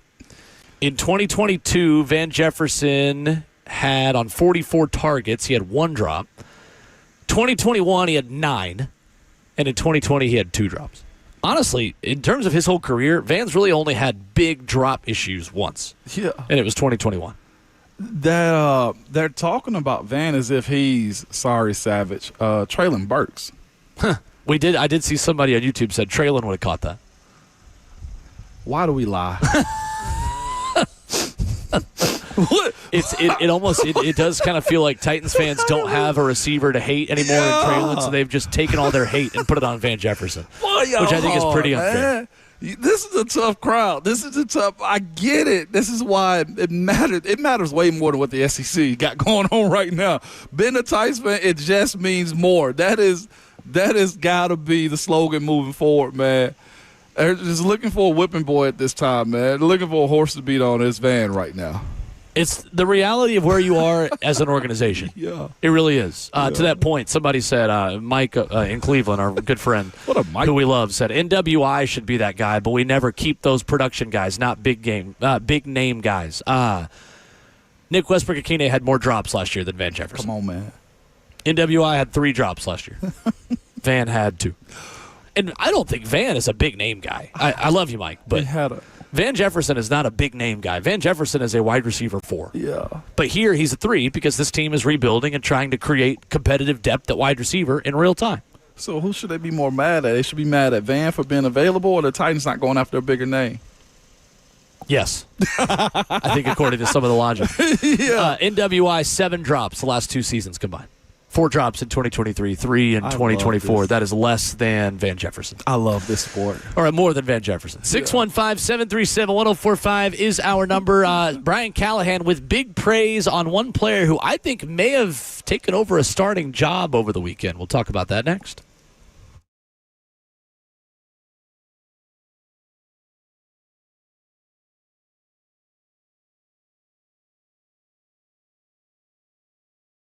Two Rivers Ford wants to tell you about zero, probably like zero drops, man, but they got something a little bit better for you, man. It's zero as in zero money down. Zero payments for 90 days, y'all, and 0% financing for 48 months. You can knock some of that payment down, man. Oh, and zero on regularly scheduled maintenance because Two Rivers Ford is throwing in a 2-year complimentary maintenance plan. It's a zero summer sales event happening right now at Two Rivers Ford. And at Two Rivers Ford, the salespeople, guess what? They don't work on commission, which means there's zero pressure when you are shopping for a vehicle. And at Two Rivers Ford, you'll get zero surprises because they are honest and transparent all the time. They're A-plus members of the Better Business Bureau, and they've been family-owned since 1983. That's a long time, y'all. I promise you, man. When you see what you see is always what you get at Two Rivers Ford, which is why Two Rivers Ford is the South's most trusted Ford dealer. So get the Two Rivers Ford for the Zero Summer Sales event today because the sale ends September 2nd. And make sure you tell them that Ramon sent you. In this market, you need a local real estate agent with years of experience and a proven track record. Relocating in Nashville, it can be tough. That means you need my good friend Bernie Gallerani on your side. What's going on? It's Will Bowling. Bernie Gallerani guarantees to sell your home in 30 days or less, or he'll buy it. No risk to you. Bernie will let you out of the contract at any time. He is the real estate agent with the 30-day guarantee to sell your home, and if not, he will buy it from you. Head online, BernieGallerani.com. Right at the top of the homepage, click on how much is your home really worth. Enter your address. Have that answer in only 30 seconds. Bernie is going to make this entire process easy, efficient, comfortable for you. He's so confident in his ability to help you. You can call him on his cell phone, 615-428-2644. That's 615-428-2644. If you're looking to relocate, head online. Trust my guy, Bernie Gallerani, the only real estate agent in Nashville, recommended by Barbara Corcoran of Shark Tank, online at BernieGallerani.com. Or call him at 615-428-2644.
Ramona Will, fueled by Scooters Coffee at 104.5 The Zone. Locally owned Scooters Coffee near you at Rivergate, Smyrna, Brentwood, White House, or Mount Juliet. Amazing people, amazing drinks, amazingly fast. On Twitter at Ramon and Will, where today's Twitter poll, no, it's not called X on this show, says, do you want Van Jefferson to make the Titans 53-man roster?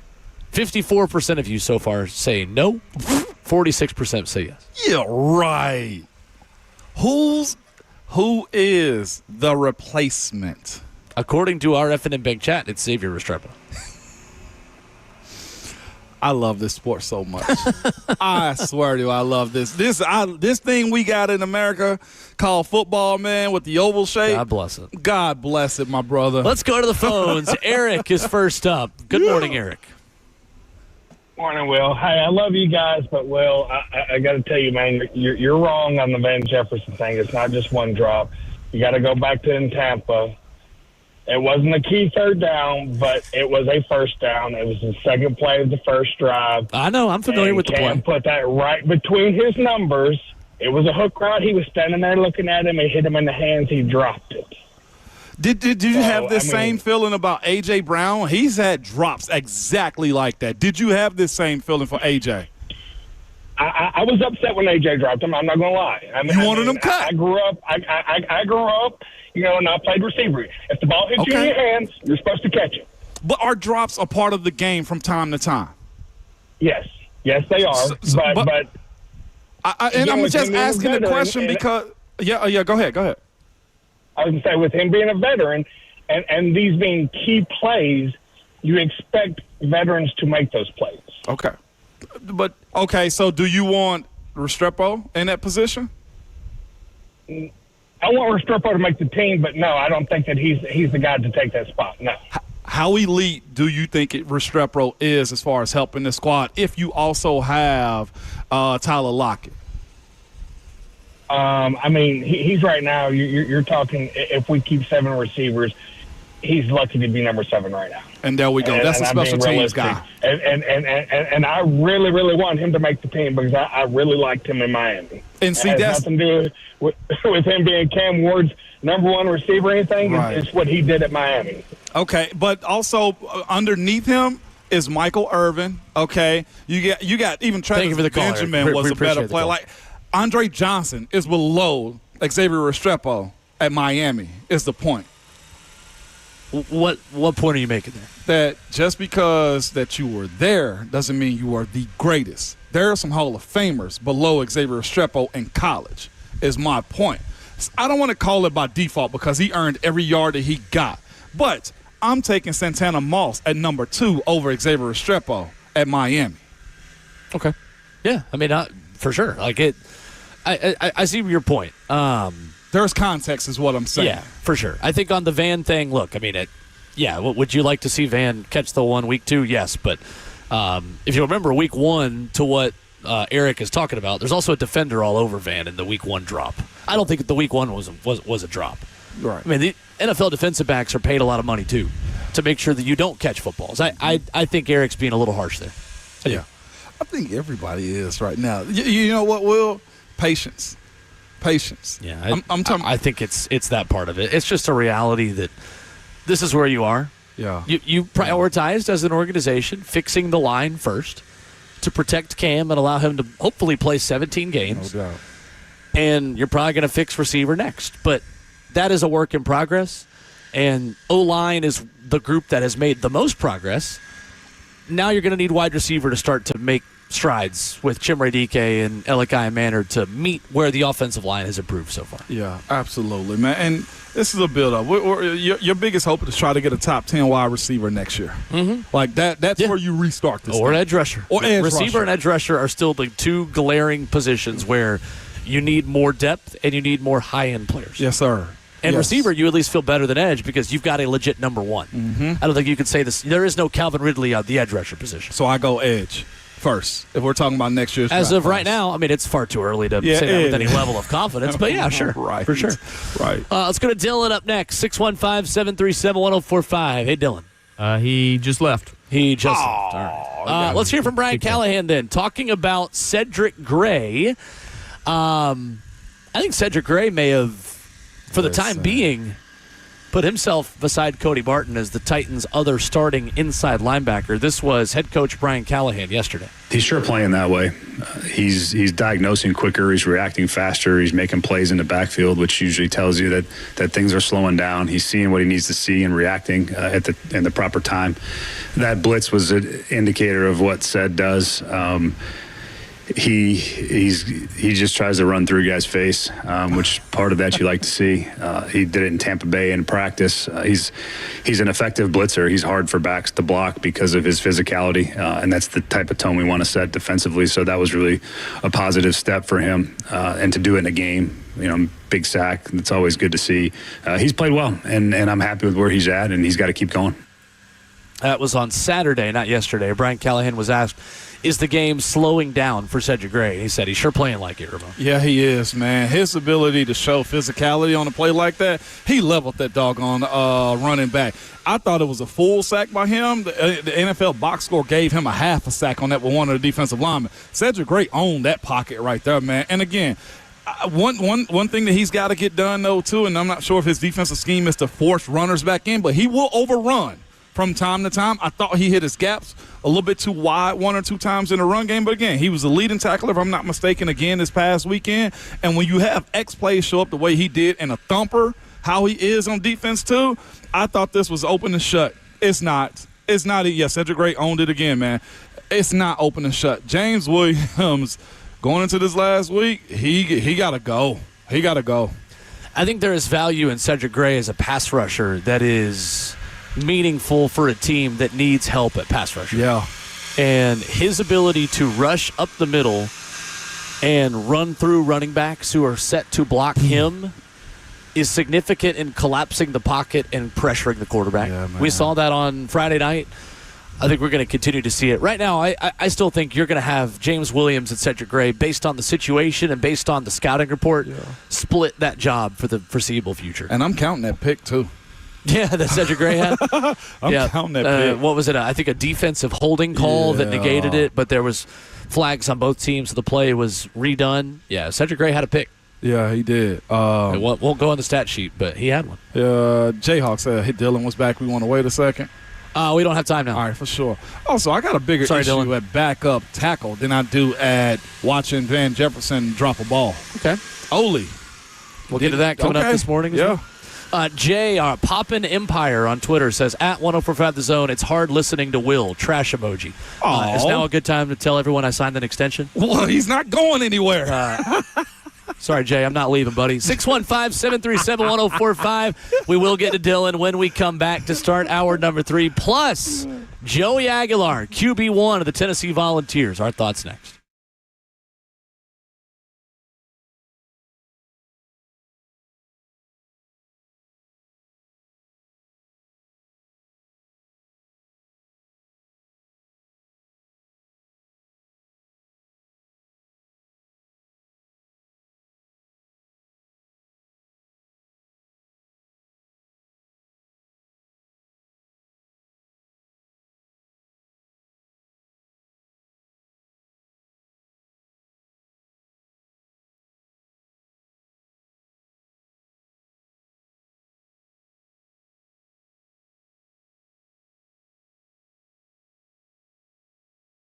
Max down a credit card, struggling with high-interest debt? You could pay it all off in days with Loan Pronto's Rapid Equity Loan. Hey, it's Will Bowling. Get cash out now without touching your low-rate first mortgage. No appraisals, no waiting, no BS. The Rapid Equity Loan program at Loan Pronto is amazing.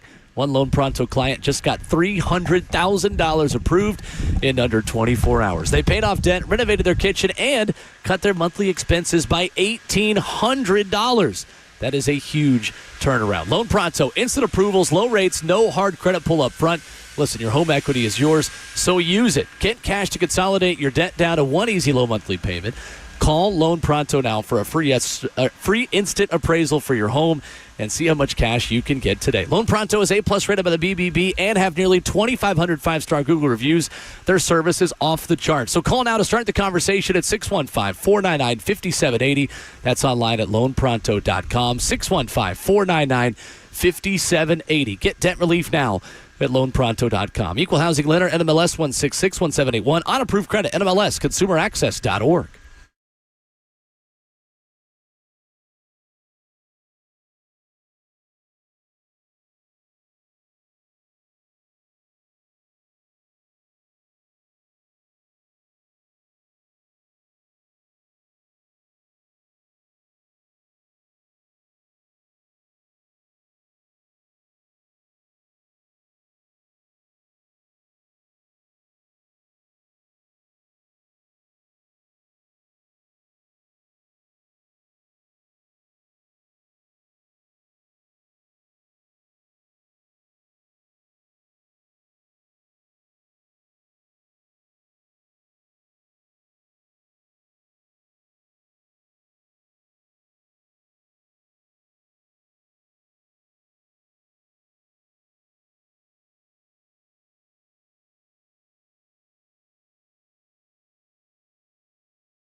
It is 8:02. Good morning, live from the 104.5 The Zone Studios. I'm Justin Hawkins. The Tennessee Titans beat the Atlanta Falcons Friday night 23-20, earning their first preseason win.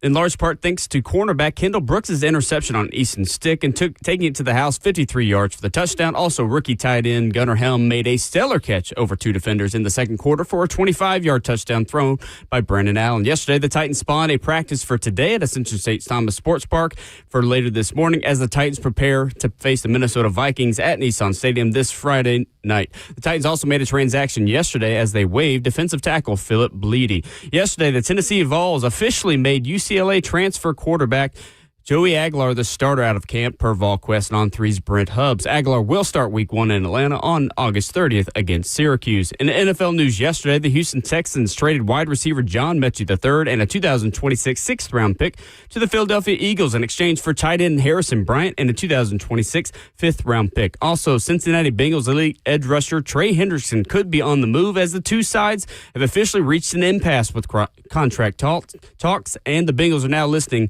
to trade offers from multiple teams. For all your foundation repair and waterproofing needs, you got to go to USSTN.com. Breaking news at once on your home for the Titans and Vols. This is 104.5 The Zone.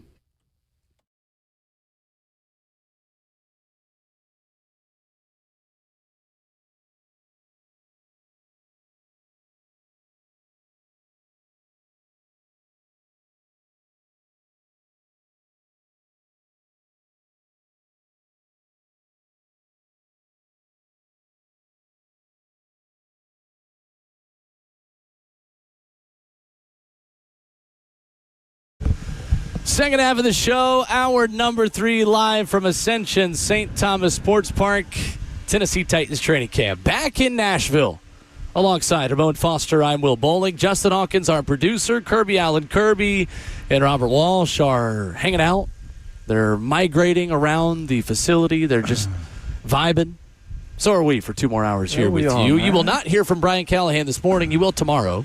Pre-practice. Practice getting started in a little over an hour, so not as early of a practice, meaning we won't have as early of observations. You'll have to tune in to the Buck Rising Show for that this morning. Of course, as well as Cover 2 with Blaine and Zach, and as well on 3HL for all of the reaction today. But Ramon Foster, after 10 days away, how happy you think these veterans are to practice after sleeping in their own beds today? Listen, because I know the NFL has a deal with sleep number beds, okay? I'm sure a lot of guys were glad to get out of those out of those hotel bedrooms, man. The hotel life is awesome in the beginning until you got to start finding clothes, making sure you got enough underwear, got to get stuff washed.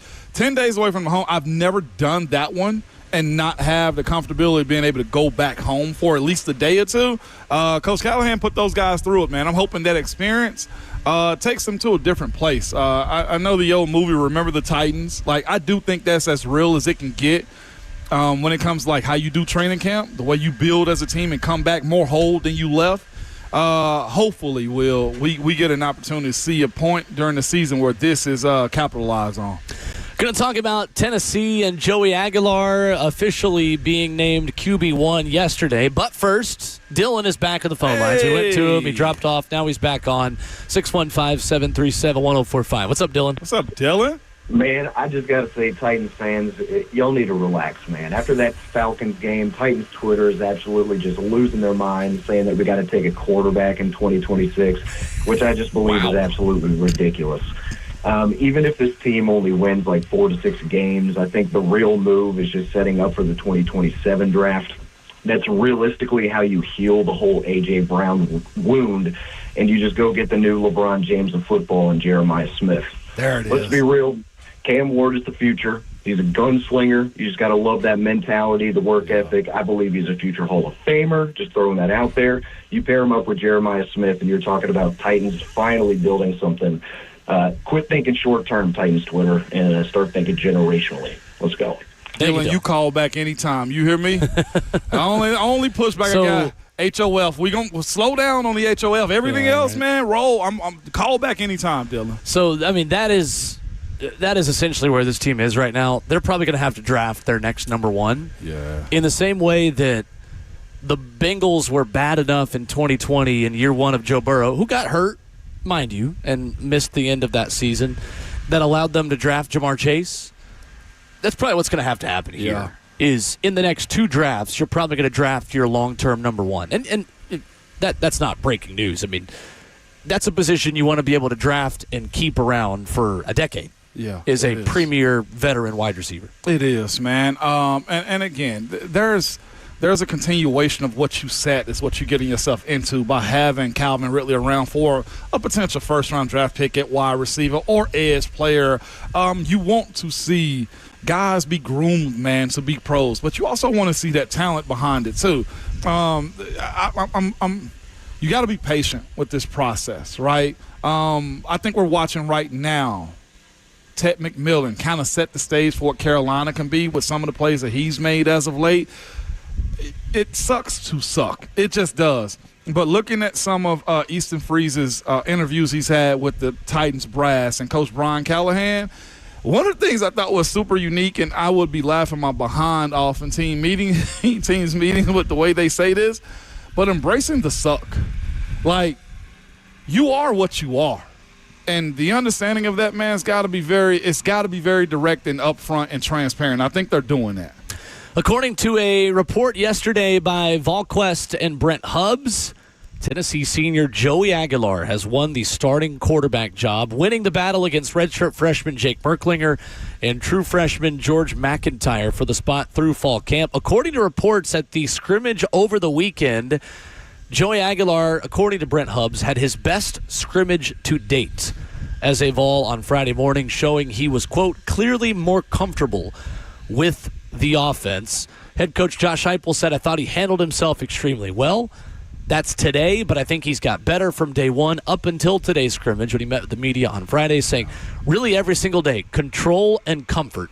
He's handled himself extremely well during our night walkthroughs, which is mental focus, mental sweat, and because of that, he's extremely comfortable in what we're doing right now. Ramon, it was expected, but now it is official. Joey Aguilar is QB1 of the Tennessee Volunteers. How do you feel about that? Man, good. Go ahead and get it settled. You said it earlier, too, this offseason, man. It's one of the more quarterback-friendly offenses that you can have. Hearing that he had the touch and execution that he needed in that second scrimmage when we were told George McIntyre probably had the best day. Again, it's not what you do in those good moments. It's how you bounce back after the bad ones. I think that was good for Joey to have that second scrimmage to go the way he wanted to. He's a veteran, and I think we can say that in college football sometimes, but as long as guys have the ability to stick around, he's played in games. I think he has the advantage of being a starter more than the other two guys, Jake Merklinger and George McIntyre, on campus right now. And quite honest with you, from my personal opinion, it settles the future when it comes down to how coach and them with Faison, Brandon, George McIntyre have to be in a position. I said it a little bit this offseason.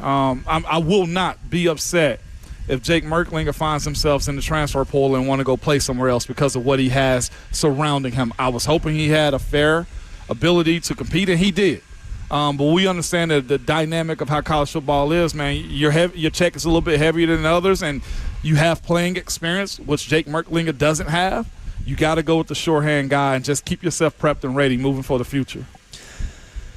I think there is an aspect of Joey Aguilar's downfield passing that could unlock what Josh Heupel offenses are supposed to look like again. Facts. That is contingent on a lot of young wide receivers taking a step and staying healthy because Tennessee only has 7 scholarship receivers. Mm-hmm. But to me, this job was won by Joey as much as it was just not taken by Jake Merklinger. Facts. And I think according to what you hear up there, Jake just, to be quite fair, Ramon, didn't earn it and didn't play well enough to put himself in that same conversation as Joey. I think if you were ranking based on expectations who had the best camps, some level of Joey and George McIntyre would both probably be ahead of Jake Merklinger in terms of, I think, how they played based on their experience, based on all things considered through camp.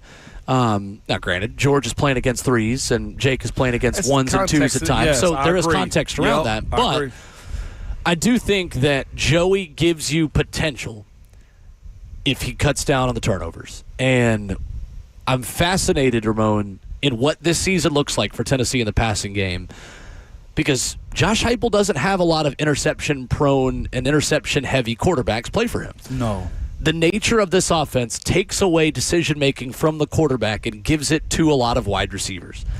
And Joey is going to have to make as many quick decisions as any quarterback in college football because of how many plays the offense runs and how many option routes and quick decisions have to be made by wide receivers based on leverage of corners. I agree. It's a QB-friendly offense if you can understand the pacing and the timing of, hey, if this safety is here, then my receiver on the right side's running a post. Mm-hmm. But if this safety is back in a different way, then he's running a go route. Mm-hmm. And you're not making that decision pre-snap. That decision happens after the snap is made. So it's a difficult position for young wide receivers to be in because it's very different than what a lot of receivers are running in high school, Ramon. But if these receivers stay healthy on the top of the depth chart, I think Tennessee's passing offense can be better this year than it was last year because I don't think they're going to be as reliant on the running game as they were last season with Dylan Sampson. And the other thing that I've seen from Joey is this, too. One, hopefully the offense keeps it very friendly to the quarterback. With the other side, I felt like we saw with Nico and a little bit with Joe Milton, too, who's becoming a better pro than he was college player based upon the stuff we're seeing from him at the Dallas Cowboys, is knowing when to get rid of the ball. I feel like last year there was hesitation, to your point, Will, on when to give it to the guys, and having to lean on the receiver position a little bit more than they did in years past is where I'm hoping that veteran experience of timing is where Joey takes advantage of it, man. And that's where, again, shooters get shot from time to time, and you're hoping that a guy like him like fully minimizes turnovers. Because, again, was it 13 for him last year at App State? But here's what I will also say. Even through those 13 turnovers, you had a guy get called by UCLA, was their starter, and in the same situation again right now with the Vols, even though we swap players, right? So we'll see. I'm optimistic about it just because of how friendly the offense can be. And he's got support, too, with those boys up front and the defense. Robert on YouTube says Jake Merklinger is going to be the next Hendon Hooker for Tennessee this year. Book it. I'll take it. I'll take it. I'd love to be wrong, but I do not see a scenario of that happening personally. Even if that I would be very the case, surprised. I'd take it. Oh, yeah. Just because it's a great fallback plan. If you're giving me any version of Hendon Hooker in a Tennessee jersey, I'm 100% taking it. But I think this is Joey Aguilar's football team, and I think if anyone else is starting, it's George McIntyre late in the season. You think so? I think that's more likely than Jake taking over early in the season. You got options. I think so. Yeah. But for right now, this is Joey Aguilar's football team until proven otherwise. Coming up, Emery Hunt, CBS Sports. We will talk Cam Ward, talk NFL coming up next.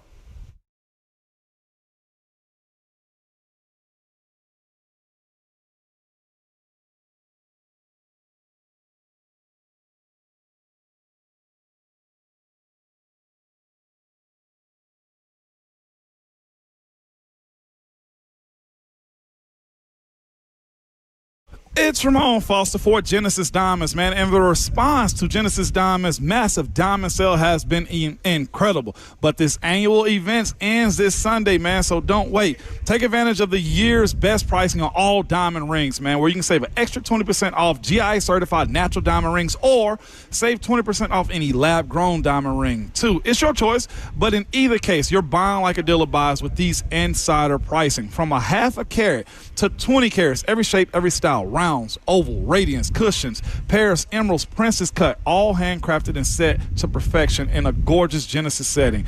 This is Genesis' most popular annual event where smart buyers know the value. Doesn't ever get any better than this. But hurry, this offer ends Sunday afternoon and will not be extended. And yes, due to the response, Genesis doors will be open Sunday for this final opportunity. It's the Genesis Diamonds Diamond Extravaganza, an extra 20% off stunning GIA and lab-grown diamond engagement rings now through Sunday, only at Genesis Diamonds. They're located in Green Hills and Cool Springs, so see stores for details.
Ramona Willow, 104.5 The Zone is fueled by Scooters Coffee, broadcasting live this morning from Tennessee Titans training camp alongside the 11-year NFL vets, Ramon Foster. I am Will Bowling. Pleased to be joined this morning by our good friend Emery Hunt of CBS Sports at FB Game Plan on Twitter, where you can find his excellent work. Emery, what's going on, man? Good morning.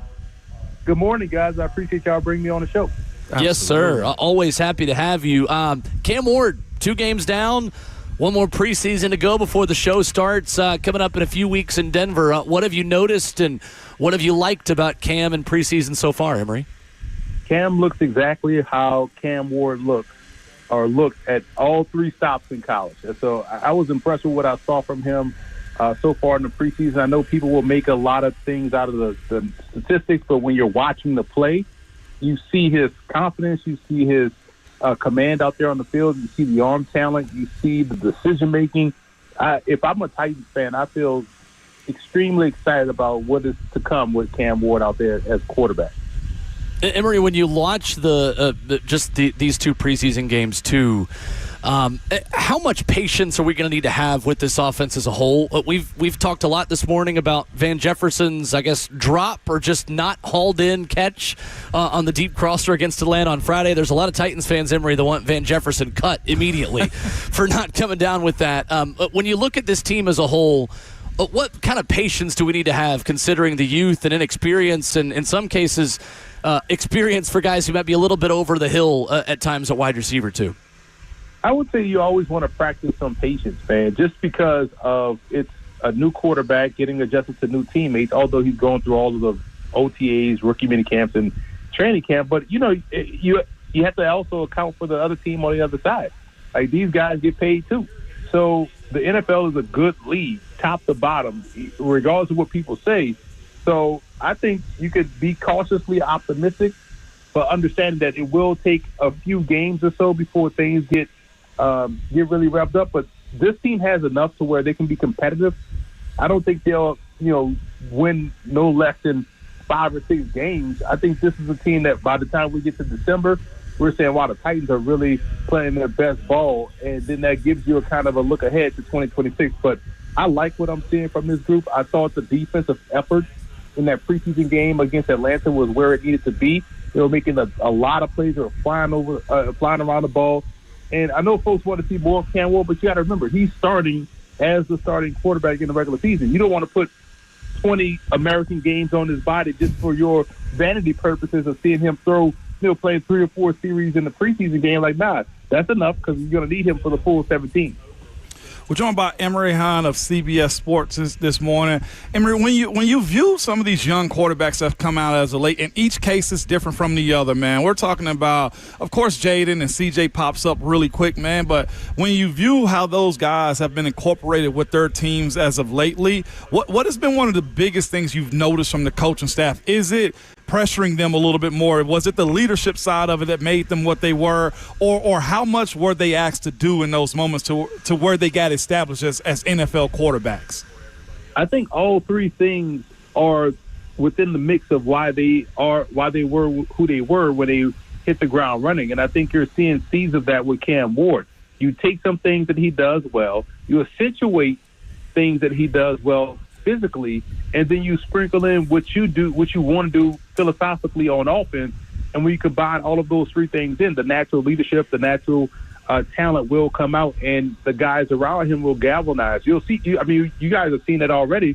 How he has, reached across the aisle with the defensive guys and kind of brought those guys together and like, yo, this is our team, and they rock with him like how you want a team to rock with their starting quarterback. So I think because of the way they've approached Cam Ward and how he has responded and what we've already seen, because at the end of the day, brass tacks, all of that involved, is he good?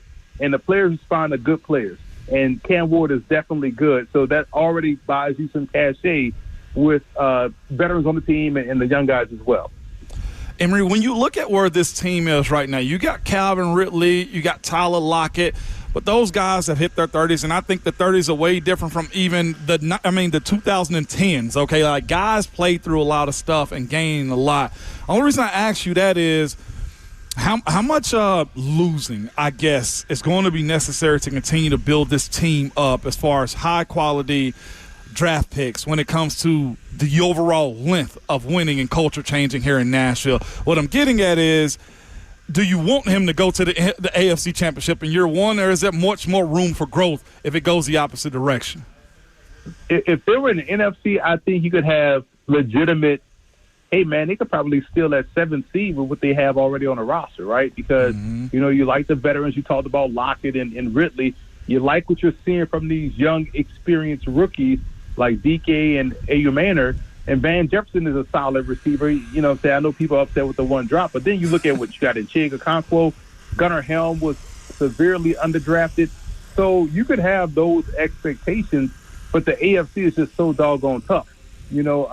However, Tennessee is in the right division to maybe go from worst to first, but that will require Jacksonville to play inconsistent ball like we've seen them play the last couple of seasons. That will require Houston to play around with their food a lot like they've done the last year at least, and it will require Indy to start Daniel Jones in order for them to leapfrog all of these groups. Because outside of because this is why I love the AFC South, because it's super competitive. They have great talent, and I'm only half joking with some of the things I've said, but there's always truth in Jeff. Yeah. But the Texans have a great defense, they have a great quarterback, and they got good receivers, and they really respond to C.J. Stroud's leadership. Anthony Richardson dropped the weight. He looks a little bit more fluid in his throwing motion, so he's not as muscular, which helps his accuracy, which we've seen improve in the preseason. And he's their best option. You just need him to stay healthy for at least 3 straight plays so you can depend on him, right? So if he can just stay out there, he gives them the best chance to win. And Jacksonville is talented on both sides of the ball. And I'm a Trevor Lawrence fan. I feel like he gets a bad rep. So this is a division that's winnable for Tennessee, but it's also a competitive one. If you're going to get the postseason and still on both sides of the AFC, just for this division alone, they have to win it. I don't think they'll be able to win it this year, but they'll be able to be competitive within it. Gotcha. Emery Hunt of CBS Sports at FB Game Plan, where you find him on Twitter. Emery, I wanted to follow up on Gunnar Helm with the contested catch and touchdown grab he had over the weekend. Do you see a world where Gunnar Helm is tight end 1 of the Tennessee Titans at some point this season? I can definitely see that because of how fluid he gets down the field. I think he stretches the field more. And in this day and age, you kind of need both, to be honest, because Helm was my number 2 inline tight end prospect in the class. So he was right behind Colston Loveland. So if I'm expecting him to play, she is kind of on that move piece, that H-back type, because you can have both out there on the field. And when you have one tight end, it's very difficult. 2, it's next to impossible. So when you have someone like Helm to pair up with Okonkwo, and man, now you're focusing on the run game, and then you have Mr. Deep over route locking himself coming off play action, and you have a guy really that takes top on the defense. You start to see how this offense can create explosive plays and create big plays in the passing game. So yeah, you can see a situation where he's tight end 1. But also, I wouldn't be so easy to focus on one man and make both of those guys out there and get the best. Emery Hunt of CBS Sports with us. I think we got a little bit of a bad connection with Emery right now, so I think we may have gotten it back now. Emery, when you look at this division, though, and talking about some of the other teams within this thing, am I unfair to say I think Houston takes a step back on just with how bad their offensive line looks on paper now? Because it's not often, Emery, we talk about teams who are contenders in the AFC getting rid of the best part of maybe the worst unit on their team and getting rid of Laramie Tunsil at left tackle. That's a great question, but I will say this, because I know offensive linemen are the national scapegoat. Right? If anything is wrong, from egg prices to gas, blame offensive linemen, right? Preach, Emery. That's what everybody wants to do. But in all actuality, good quarterback play masks a lot of what you see on the offensive line. Yeah. Hey, if I know my offensive line may be a little bit weaker, I'll get the ball out quicker. Or I'm an athlete, I'll move out the doggone way. I'm not just going to sit there and take sacks. So I think because you have a C.J. Stroud and you have those type of quarterbacks, it kind of mitigates what people may perceive the offensive line to be. Plus, I think they've added some good pieces. You got Cam Robinson coming in. You got Laken Tomlinson there as well. And I'm a big fan of what they had in Titus Howard. So they got answers. But when you have a guy in C.J. Stroud, he's going to make you right a lot as a coach. So I'm not as worried about the offensive line play as it may be perceived. Staying in the division real quick, too, man. I got an opportunity to see Jacksonville. Brian Thomas Jr. established himself. What do you see offensively for Travis Hunter, man, that could be problematic for the Titans and anybody else in the NFL with what he's put on tape? I didn't see their game this past week just yet, but is he going to be used more offensively, way more than defensively for the Jacksonville Jaguars? For me personally, I would leave him more so on defense because it helps you take away portions of the field because you're not going to throw it his way because you're literally throwing to a wide receiver. And so, he's going to turn the ball over easily. But on offense, what's unique about how they plan to utilize him on offense. Now, he didn't play this past weekend against New Orleans, but just in general, how they're going to utilize him, he's like instant offense. It's like when you're playing basketball and you sub in that 3-point specialist. You know why he's here. You know he's not going into the post. You know he's not going to dribble and drive. He's camped out right by that 3-point line. He don't need much. He's going to catch and shoot. Hunter is going to be the same guy. He's probably going to be a slip screen guy, a tunnel screen guy, a guy that's going to run that over route. That's it. But at the end of the day, that's all you need for him to do to open things up for a Brian Thomas or even the emergence of a Parker Washington of what they're getting out of Brenton Strange tight end. So it won't be like he's Brian Thomas's 1B to Brian Thomas 1A. It's going to be more along the lines of, okay, we need some chunk plays. Let's kind of get him involved, whether it's one of these end arounds or one of these tap touch passes or something quick to get the ball in his hands. I think that's how they're going to utilize him, which helps keep him fresh, in my opinion, for the full season. Also, in that same sense of wide receivers that got to play a 2 or 3 role, man. Alec Ayumanor, you mentioned Gunnar Ham being underdrafted. I see the talent in him and what he can bring for this team, man. What is your evaluation of him? And also Chimere Dike, who's a little bit behind, it seems, what Alec Ayumanor have done as far as guys taking that next step and keeping your drafted guys at a high value. It's funny because when I look at where I had Ayumanor, he was my number 3 inside receiver, which is kind of like that Marcus Colston role where you can kind of play tight to the line of scrimmage, but also can bang on the inside, but you can kind of be an outside X if need be, but somebody you kind of want to have working the short to intermediate area of the field. Strong hands at the catch point. You like that about him. I had the same grade on a DK when I saw him down at the Hula Bowl, and he got the call up to the Senior Bowl. DK to me was someone that I thought was underrated because of his speed and how he's able to track the ball rather well. So when you have that ability to track the ball, which gets you in a position to, create that separation. If you're not creating separation off the snap, you're creating it within the route. So it gives you a chance to say, hey, man, DK can probably line up across the formation. So can Ayumanor. And I think those type of players to come in with a Cam Ward gives you a plan in place for, when Lockett moves on or when, Ridley or Jefferson moves on, you have more guys ready to go and tow. And we can't forget about Xavier Restrepo if he's going to go out there and make the team. We already know what he has with Cam Ward. And James Prochet has actually been really surprising so far this preseason as well.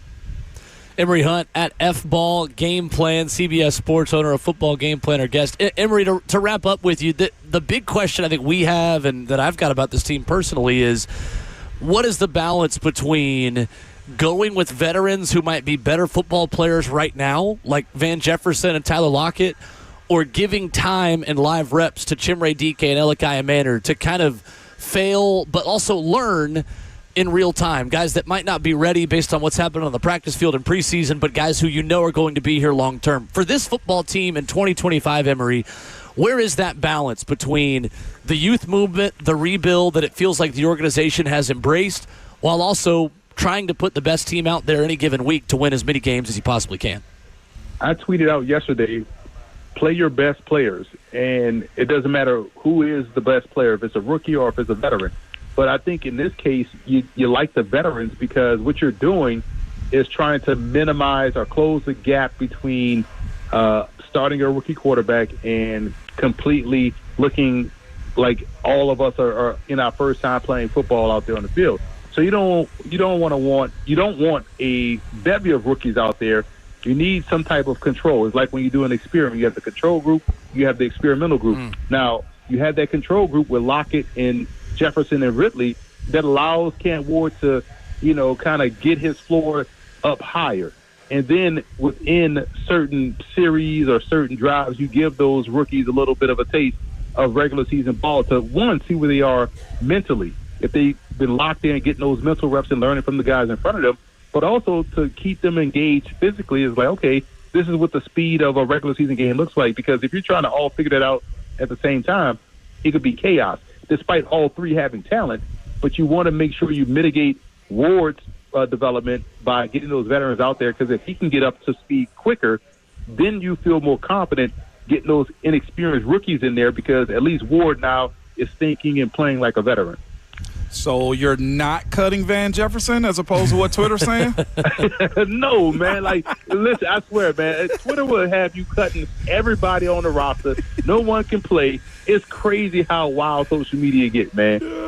Yeah. Oh, my God. Absolutely is. A great answer. Great conversation as always. Good friend of the show, Emery Hunt at F-Ball Game Plan. A must follow on social media for reasonable and real analysis like that. Emery, great stuff as always, man. Thanks so much. Great nuggets, man. Thank you. Appreciate y'all. Thanks a lot, man. Stay cool out there, man. I know we will try. We in a heat wave now, Emery. I don't know where you at, but it's got to be cooler than here because it feels. Never mind. I ain't gonna say it's hell. I don't want to go there. Thank y'all, man. Yeah, no doubt. Emery Hunt, our guest this morning. I think that is nail on the head. Just play your best players. It was. Hearing his ranking of those players, though, Gunner and also Ayu Maynor was unique. Now, I do think, and this is a separate conversation to be had later, I think there will come a point, Ramon, if this season gets off to a slow start or goes south, there might be a point down the road where you say, all right, let's get the young guys reps and maybe sacrifice a little bit to say, all right, look, it ain't working. Let's pivot. But the season hasn't started yet. And I don't think one drop in a Falcons preseason game is enough to bench Van Jefferson in favor of other guys in game settings. In practice, maybe it's a little bit more motivation where the door's cracked for Elikai Manor and Chimere DK to walk through it and say, nah, you're not going to take advantage of your reps. I'm going to take advantage of mine. I'm going to take this job. Yeah.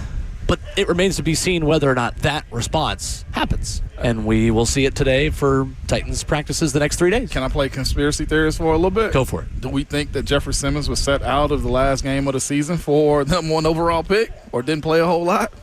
Just me being, somebody not observing. #1 overall pick. What do you mean? I'm meaning last year. If they get last year. Do you think they sat Jeff to get the #1 pick? That's me. That's me projecting. I don't think so. I think he was think legitimately.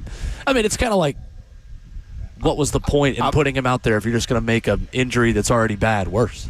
Or were they super excited that Joe Milton balled the heck out? Well, I mean, I think both things can be true. You can be excited. You can be excited that Joe Milton balled out and got you the #1 pick without tanking for the #1 overall pick. I just think that team wasn't very good last year. They were so banged up and they didn't have any room for error, and there were errors. I like your stance. You got a whole lot more integrity than me on this. Fair enough. 615-737-1045. Weekend NFL headlines, including one Vol for life struggling over the weekend. That's next.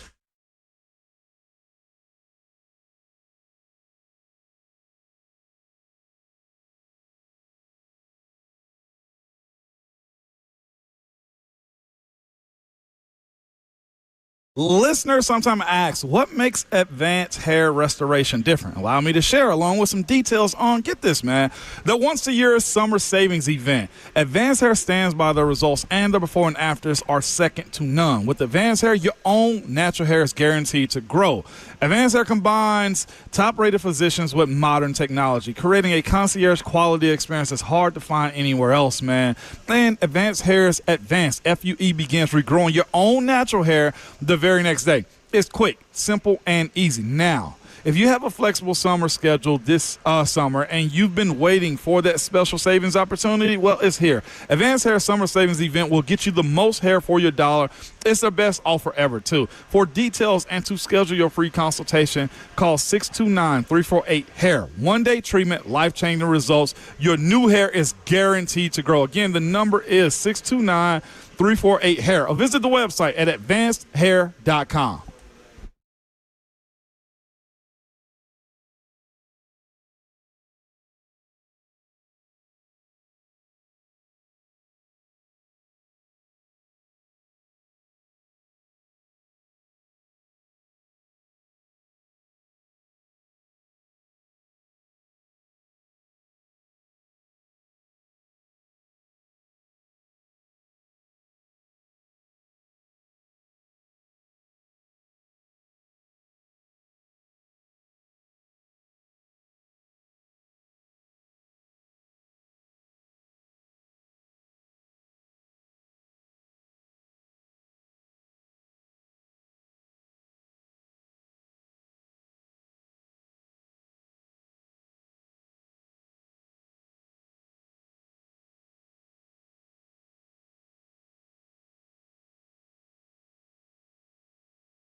Ramona Willow, 104.5 The Zone, wrapping up hour number 3, 615-737-1045. How you jump in?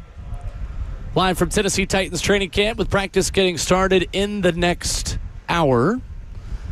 Joe Milton was not great over the weekend, Ramon Foster, for the Dallas Cowboys. Nah. Ravens 31, Cowboys 13. Joe Milton was 9 of 18, 122 yards, interception, and a quarterback rating of 48.8. He took a sack that was a safety, and Cowboys fans, NFL fans are in one of the final stages of the full Joe Milton experience. Yeah, they are.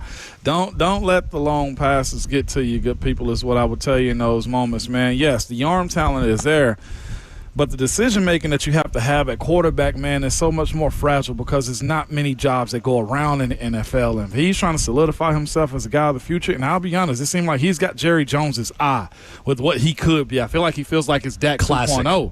It is. Isn't it so righteous? Classic Jerry Jones. It's so classic with what he loves, the excitement of what Joe can bring. But this league isn't built upon just deep passes. I mean, what is that, 50-50, 40-60 at times with how you go about those completions, man? He's got to refine himself. The freak show of an arm that he has, the backflips and athleticism, either he needs to pour into that more or figure out if he's just going to be a dink and dunk guy. It's only so many times you can hit down the field like that. So Marcus Mosher, a big Cowboys account on Twitter, does the Locked On Cowboys podcast. Oh. The Locked On Network is solid. Says, okay, I might be out on Joe Milton. This is rough, in all caps. Yeah. Then Cowboys quarterback Joe Milton in the first half, 2 of 8, 14 yards, interception, 0.0 passer rating. He was tweeting through it. He just isn't anywhere close to being ready. No. Then another tweet. Joe Milton is actively hurting the development of everyone else on this Cowboys offense. It is now to the point where Cowboys fans, and Mike Florio wrote about it at Pro Football Talk, are talking about whether or not they need to bring Ryan Tannehill out of quasi-retirement because their quarterbacks are Joe Milton and Will Grier. Yeah. And that they need a better backup for Dak Prescott. As injured as Dak Prescott often is, Ramon, I think they do need to sign another backup. Listen, Dallas is in a position where they can let Joe roll and get them a top 10 pick if Dak does get injured at this point, man. I'm rooting for Joe, the Vols side of it too. You know what I'm saying? But you look at his career, it has been that. He got deemed the guy over Hendon, right? Until Hendon shows you that in game he's a better player. Joe Milton's in a position to where every first date you love him and you want him to marry your daughter and stuff like that. And until you get a chance to know the guy, and I think Dallas is familiarizing himself with what he's actually capable of. He either needs to figure out that he's going to be a real dual threat and use his legs and athleticism, Not who he is, or actually grow. I mean, and the thing is, like, it could be best for them to not have a great backup in order to be bad enough to kind of reset. Yeah. But that's not the way the Cowboys operate. It ain't. That's not the way Jerry Jones is at this. Literally, I hate to be morbid, at this stage of his life, Jerry Jones is in no position to rebuild. No. And they are actively reloading and restructuring things to compete every single year. To his credit, Jerry Jones drafts fine. Like, the draft picks are not the problem. There is a foundation there of them being at least competent, being somewhat successful, and being a playoff team year in and year out. But for where they are as a franchise, they need a better backup plan to Dak Prescott in order to live up to their own expectations. They're in that window, right, of being able to contend I agree. For a Super Bowl. So I do agree. I'm not sure if Ryan Tannehill, 2 years removed now from an NFL roster, is ready for it. Heck, we say that, and Joe Flacco won Comeback Player of the Year. So there's opportunities for guys, or you trade for a veteran. There will be one or two of those guys. I don't think it's going to be Teddy Bridgewater because it seems like they love Teddy in Tampa right now. So options, man. But to your point, the window is always open for them. It just sucks that it's going to have to fall on Joe at this point. It's heave it or leave it for Joe Milton at this point for me, man. And it seems that it's going to be more leave it for him. Yep. Elsewhere in the NFL over the weekend, Daniel Jones goes 7 of 11 for 101. Anthony Richardson 6 for 11 for 73 as the Packers beat the Colts 23-19. A bit unfair to just box score scout Richardson in the same way we're not going to box score scout Cam Ward for what he did over the weekend, because to lead off his stint at quarterback over the weekend. Richardson was 5 of 6 for 64 yards, led a 90-yard touchdown drive, but offensive penalties derailed his next 2 possessions. One of them negated a 38-yard completion. So putting him and his offense behind the sticks, I'm not going to totally judge a 6 of 11 for 73, which is a decent stat line anyway. It's not great, but it's not terrible by any stretch of the imagination. I think Richardson was better than what that stat line showed. We just got done talking to Emery Hunt, who says that the Colts' best pathway forward was with him at QB1. Daniel Jones started the game, led a field goal drive, again showcasing, Ramon, what we know about Danny Dimes. He's not going to take the top off the defense, but he will methodically lead you down the field and dink and dunk you to death, and occasionally run for a first down as well. What do you make of that battle, and what is the Colts' best pathway forward at quarterback? I think that they're really trying to make Anthony Richardson earn it, is the way I look at this, and put him under some pressurized situation, because that's going to be his career as an NFL starter. Either he gets it this year or not. The $14 million that they're paying Daniel Jones, man, just adds to that complexity of what they have at quarterback. I think they absolutely would love if Anthony Richardson took that step, but this is a great fallback plan for a team that may end up having to draft again next year. Emery Hunt told us a second ago, like the AFC South is more competitive with how they position themselves, and I think it's specifically at the quarterback position, man. If they are to be right, the best way for them to be right is through the arms and legs of Anthony Richardson. Again, he did have a 9-yard run in that game too. He does have the athleticism, but how much do you trust him? And the thing that they got going for them is they actually do have weapons. How competent can you get Daniel Jones or Anthony Richardson to be is their biggest situation, their biggest question. The best thing they can have is that gap week for them to just battle it out. I'd almost say up until that Thursday of week 1. Yeah. They're at that point for me. It's interesting because I think that the best thing for the Colts long term is not what's best for their GM and head coach, who are going to get fired if things go south again. Because I think what's best for Chris Ballard is Daniel Jones. Daniel Jones being a higher floor, lower ceiling player. Yeah. What's best for the Colts long term is to throw Anthony Richardson out there and let him fail and learn and have time to develop, because the guy just hasn't played a lot of football. Yeah. So in order to get a definitive answer on whether or not he could be an NFL quarterback, he has to play quarterback. Yeah, he does. That was always my issue with them drafting him, was he was the high potential but very low floor player who just was not worthy of where he was drafted to me. If I'm drafting Anthony Richardson as a second-round pick with the level of development and experience and potential that he has, it's fine. So be it. But the guy's got to play. Yeah. And I think it's going to be Daniel Jones. And I think that that's what's best for Shane Steichen and Chris Ballard to keep their jobs. That's what they're going to do. Yeah, it is. Again, you always want to hit right on your draft picks, man. So, it's we'll the same see. question we're talking about with the Titans. Is it better to play the better football player right now or to take your lumps a little bit for the betterment of the long-term health of your franchise? Yeah. I don't know. I think Daniel Jones can actually run the RPO game in Shane Steichen's offense. Yeah. Well enough to where you don't need the crazy explosive plays, because explosive plays in that offense are just Jonathan Taylor breaking a bunch of tackles and scoring. Yeah. But you also you waste away Michael Pittman, right? Tyler Warren needs a lot of reps. You do, though. Like I think those guys can take a 10-yard slant on an RPO and turn it into a 30-yard gain. I'm just talking about the development for those guys being familiar with the one quarterback. Because if he fails this year, you're going back in the draft. Second rounder probably. I mean, if he fails, it means you're probably bad enough to get a top 10 pick, yep, and you're drafted a quarterback. Yep. That's fair. Fair. So, I mean, you get your answer one way or another. You put Anthony Richardson out there. If you stink, okay, go draft a new guy. If he's good, then, all right, you got your dude. Yeah. Coming up, what was your biggest takeaway from Friday's preseason win against the Atlanta Falcons? 615-737-1045. There's one young player we haven't talked about yet that I think also earned himself an opportunity over the weekend. We'll dive into that next.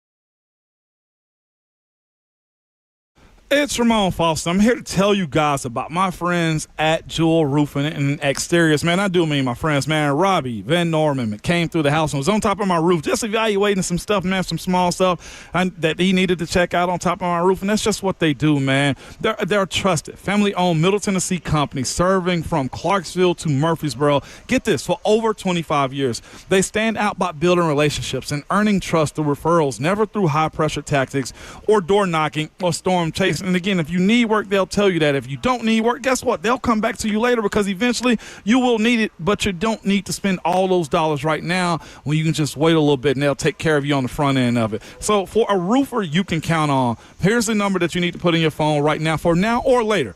It's 615-868-9999. Yes, the number is correct. Or visit jewelroofing.com. That's jewelroofing with 2 L's.com.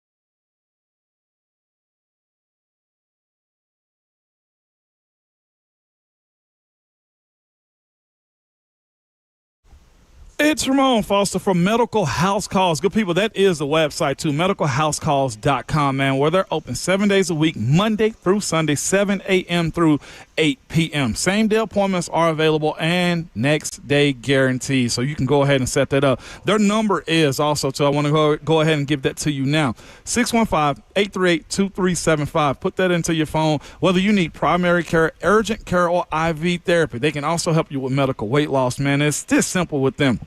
You can call or text them to set up an appointment at your home or place that you're dwelling or working at, where they can just show up and have you taken care of. Whether you need something for sickness, infections, or an injury, you can also get your in-home labs done or testing for a flat fee. You will get an evaluation, full exam, treatment plan, and prescriptions if you need it. Whether it be IV, whether you're feeling fatigue about something, or whether you just need some primary care.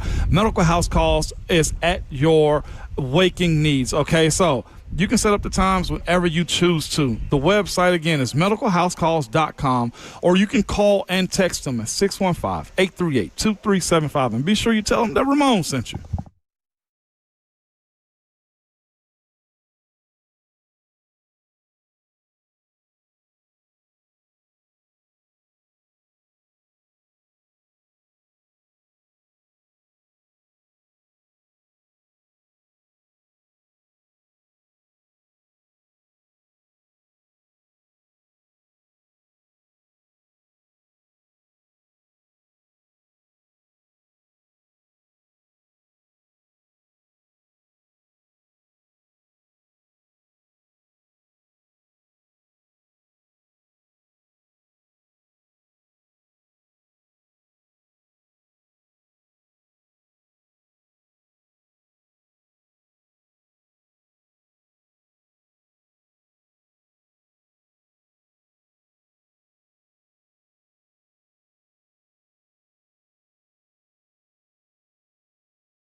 It is 9:03. Good morning, live from the 104.5 The Zone Studios. I'm Justin Hawkins. The Tennessee Titans, after beating the Atlanta Falcons this past Friday night 23-20, are back on the practice field this morning at Ascension St. Thomas Sports Park as preparations for the Titans versus the Minnesota Vikings begin for their matchup this Friday night at Nissan Stadium. The Titans also made a transaction yesterday as they waived undrafted free agent rookie out of Auburn and defensive tackle Philip Bleedy. Yesterday, the Tennessee Vols officially announced that they have named UCLA transfer quarterback Joey Aguilar the starter out of camp per VolQuest and On3's Brent Hubbs. Aguilar will start week 1 in Atlanta on August 30th against Syracuse. In NFL news this morning, per Cleveland Browns reporter Mary Kay Cabot, the Browns have signed undrafted free agent out of Texas wide receiver Isaiah Bond to a fully guaranteed 3-year deal worth just north of $3 million and a $53,000 signing bonus. Bond went undrafted after being accused of sexual assault back in April. A grand jury no-billed the case last week, and now Bond lands in Cleveland. Also, the Miami Dolphins are hosting free agent edge rusher Matthew Judon for a visit today. Judon is 3 seasons removed from his career-high 15.5 sacks with the Patriots. For all your foundation repair and waterproofing needs, you got to go to USSTN.com. Breaking news at once on your home for the Titans and Vols. This is 104.5 The Zone.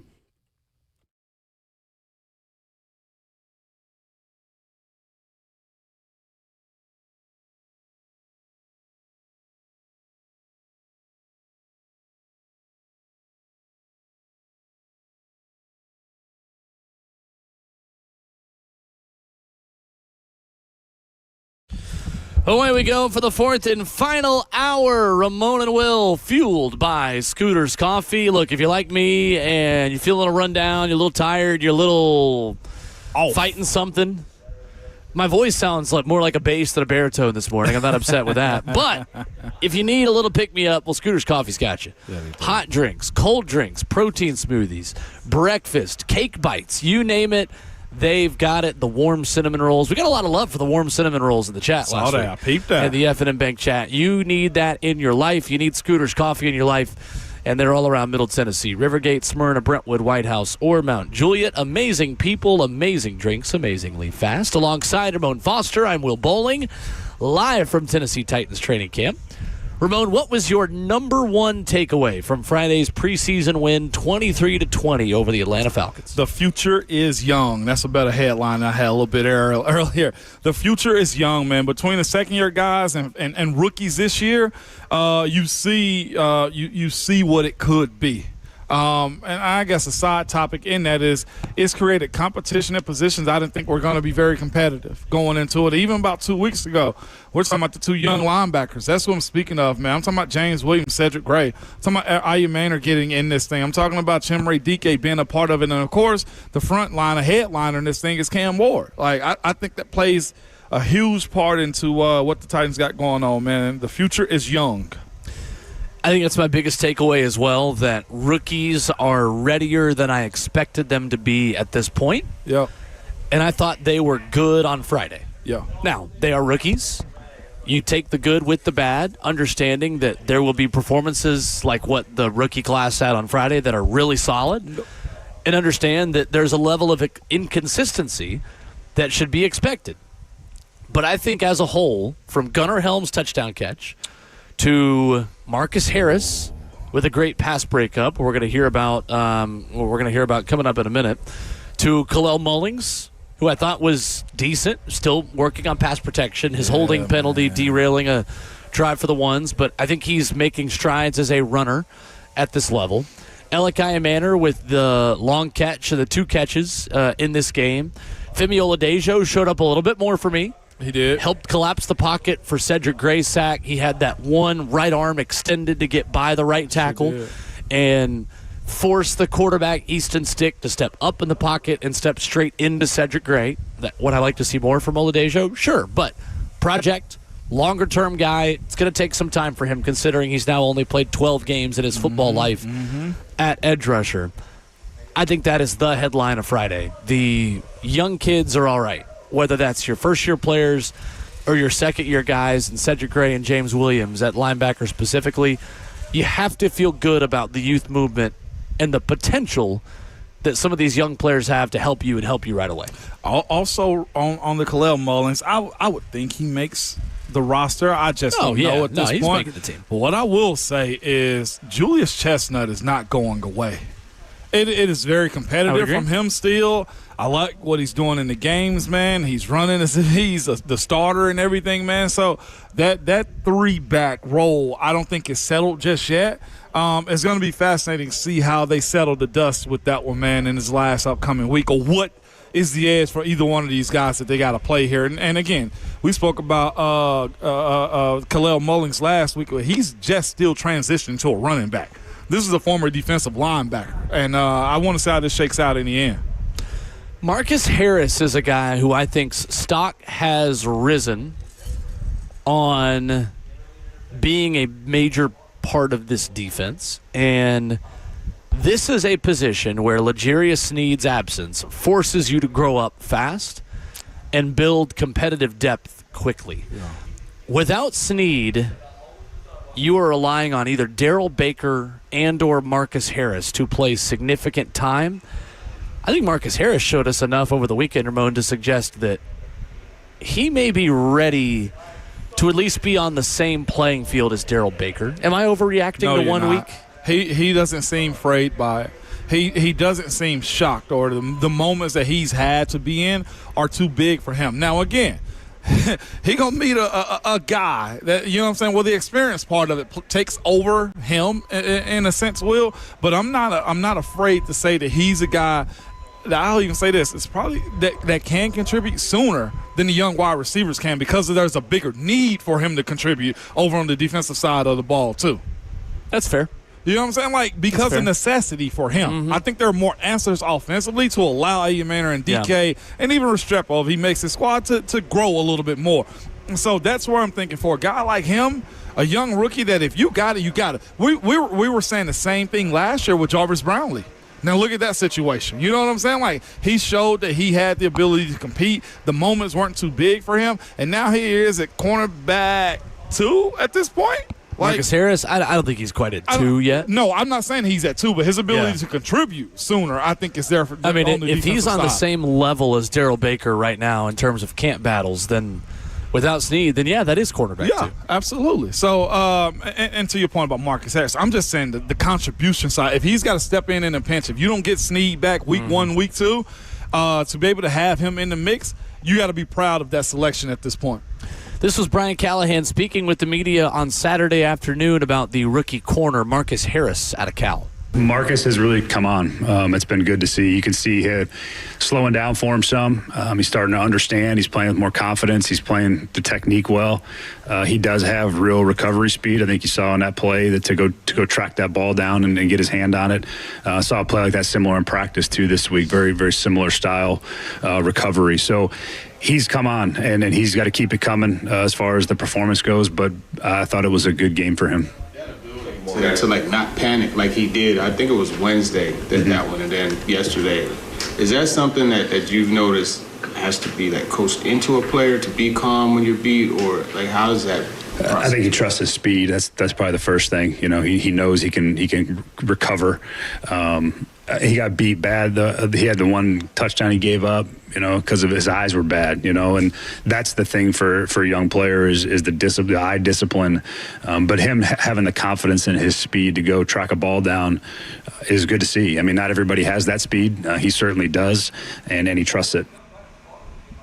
That is Brian Callahan speaking about Marcus Harris on Saturday. The uniqueness of his position, and Blaine, please forgive me if you feel like it's disrespectful of what I'm saying, but here's where I'm at. Because his position doesn't have to catch the football, it's more instinct. As Coach Callahan just said, his ability to recover when he's beat, being around the football pays dividends for him, as opposed to having a wide receiver that's got to know coverages and catch the football all in the same thing. We're more proud of him being in the vicinity and breaking up a football, as opposed to catching it and getting interception. That, to me, I think has a different role with what he's going to be asked to do, as opposed to a young wide receiver. Now, there's a lot that goes into a mirroring your guy, being in the right places, understanding coverage, and as Coach Callahan said, being good with your eyes.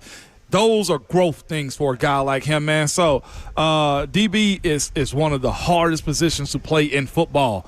But knowing that he has recovery speed and instinct, Man, you get on the field quick with those type of attributes, man. I think it is a really similar situation to what we've got on offense at receiver, Ramon. I think it goes back to the question of the season for this Tennessee Titans team. How willing are you to gamble on young players who are starting to show improvement at the expense of those players having a lower floor and being more inconsistent and maybe not as good right now as the guy they're battling with? I think it's a huge week for Marcus Harris and Darrell Baker battling for the spot opposite Jarvis Brownlee to start for this team. No doubt. I think week one, you're probably still going to see Darrell Baker start the football game if L'Jarius Sneed isn't available and he's on the other side of Jarvis Brownlee. But at corner, as much as you rotate those guys, Ramon, he's playing himself into meaningful snaps right away. Yeah. And, again, it's a good sign that the young players that you've drafted in the last two drafts appear to be foundational pieces for this franchise for years to come. And it is very, very, very, very early days on Marcus Harris, but he has been a pleasant surprise the way he has come on through the middle of camp so far. If he was a second, third rounder, we're having a what round was Marcus Harris? Six. Second, third rounder, we're having a different conversation. Like Kevin Winston Jr. being in this position, I think makes a little bit more sense because there's a higher expectation. But to your point, this is, to be real with you, this is Mike Borgonzi 2.0. This is what they did when they went and found L'Jarius Sneed. Like, their back end of the draft, this is Trey Smith. The back end of the draft payoff, gold mines, diamonds. That Creed they Humphrey. Listen, man, Creed. You know what I'm saying? Like left-handed center. Left-handed center. And he wasn't as late, but still, he wasn't a first-round pick. He wasn't the traditional guy. I mean, I feel like teams probably passed on him because of the left-handedness. You know what I'm saying? Mm-hmm. But this is Mike Borgonzi DNA all over Nick this. Bolton. You know what I'm saying? Come on, Late-round guy. This is what they're doing. Isaiah Pacheco. Mm-hmm. Like this is what you're looking for. Like we're talking about like the meat and potatoes part of your roster. We're talking about Marcus Harris. Yeah, I mean, and beyond just having Patrick Mahomes, like that level of development. No, I'm saying, like, for sure. There are a lot of, like, Joe Burrow was an MVP level quarterback last year. Yeah. How well is Cincinnati drafted? Yeah, seriously. They haven't. Buffalo had an MVP last year. Did they make the Super Bowl? No. I mean, there's more than just one position on the field, and although that is the most important position, I think we got another example on Friday of that for the Titans, too, that Cam Ward was good. Yeah. But still 2 of 7. Team only still put up 23 points. Yeah. Like, not the end-all, be-all. So I think you're right. I mean, there's a comment in the chat that says Marcus Harris is not covering any team's number 2 wide receiver at this point. Who else is? Yeah. Other than him or Darrell Baker. You don't have any other options. Do you think they had this outlook? They're not just spawning random veteran corners that are going to step up and be capable of, like, it got to be somebody. My point they got to put somebody over there. My point is that we're talking about a guy that can develop himself into a way better player than what the 6th-round pick is. L'Jarius Sneed was a 5th, 6th-round pick. I don't think there was an assumption that a L'Jarius Sneed out of Louisiana was going to be a high-caliber cornerback in the NFL. My point is this. The back end of the draft, you're looking for guys that contribute and develop into your guys moving forward. And I think finding a guy in Marcus Harris that early is going to pay dividends for you. Maybe not this year, but maybe next year. Jarvis Brownlee will. Is paying dividends as a back end of the draft type of guy right now. Sure. That's the point of it all right there. I think if you could give Marcus Harris a Jarvis Brownlee season this year, you'd love that. Dog. If Marcus Harris can just be another Jarvis Brownlee, then you've got something there. You've got something. It's too early to say that he is ready to take that level of a step, but I think there are signs of potential there with him. And that's all we're saying. 615-737-1045. Who in sports deserves to be roasted? There is a conference in college athletics. Who deserves to be roasted as much as we've ever roasted anyone? On the Monday Roast, which is next.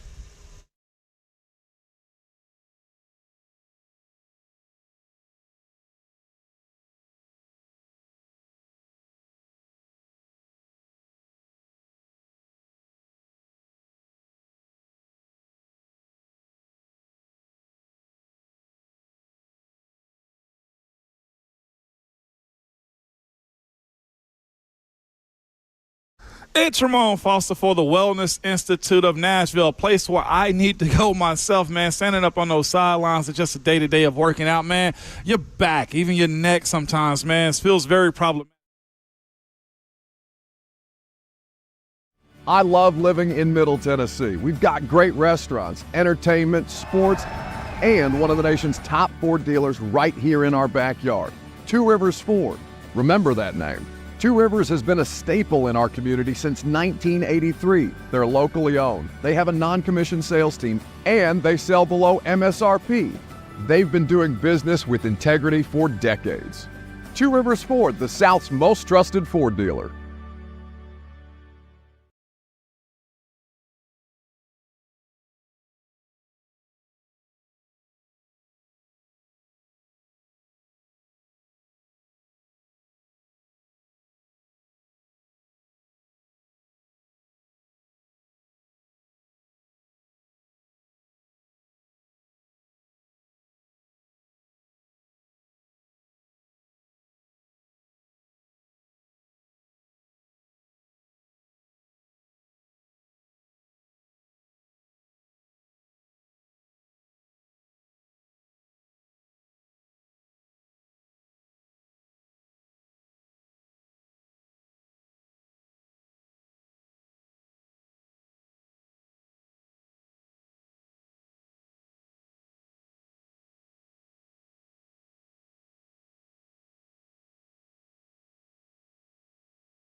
is a Titans touchdown for Gunnar Helm.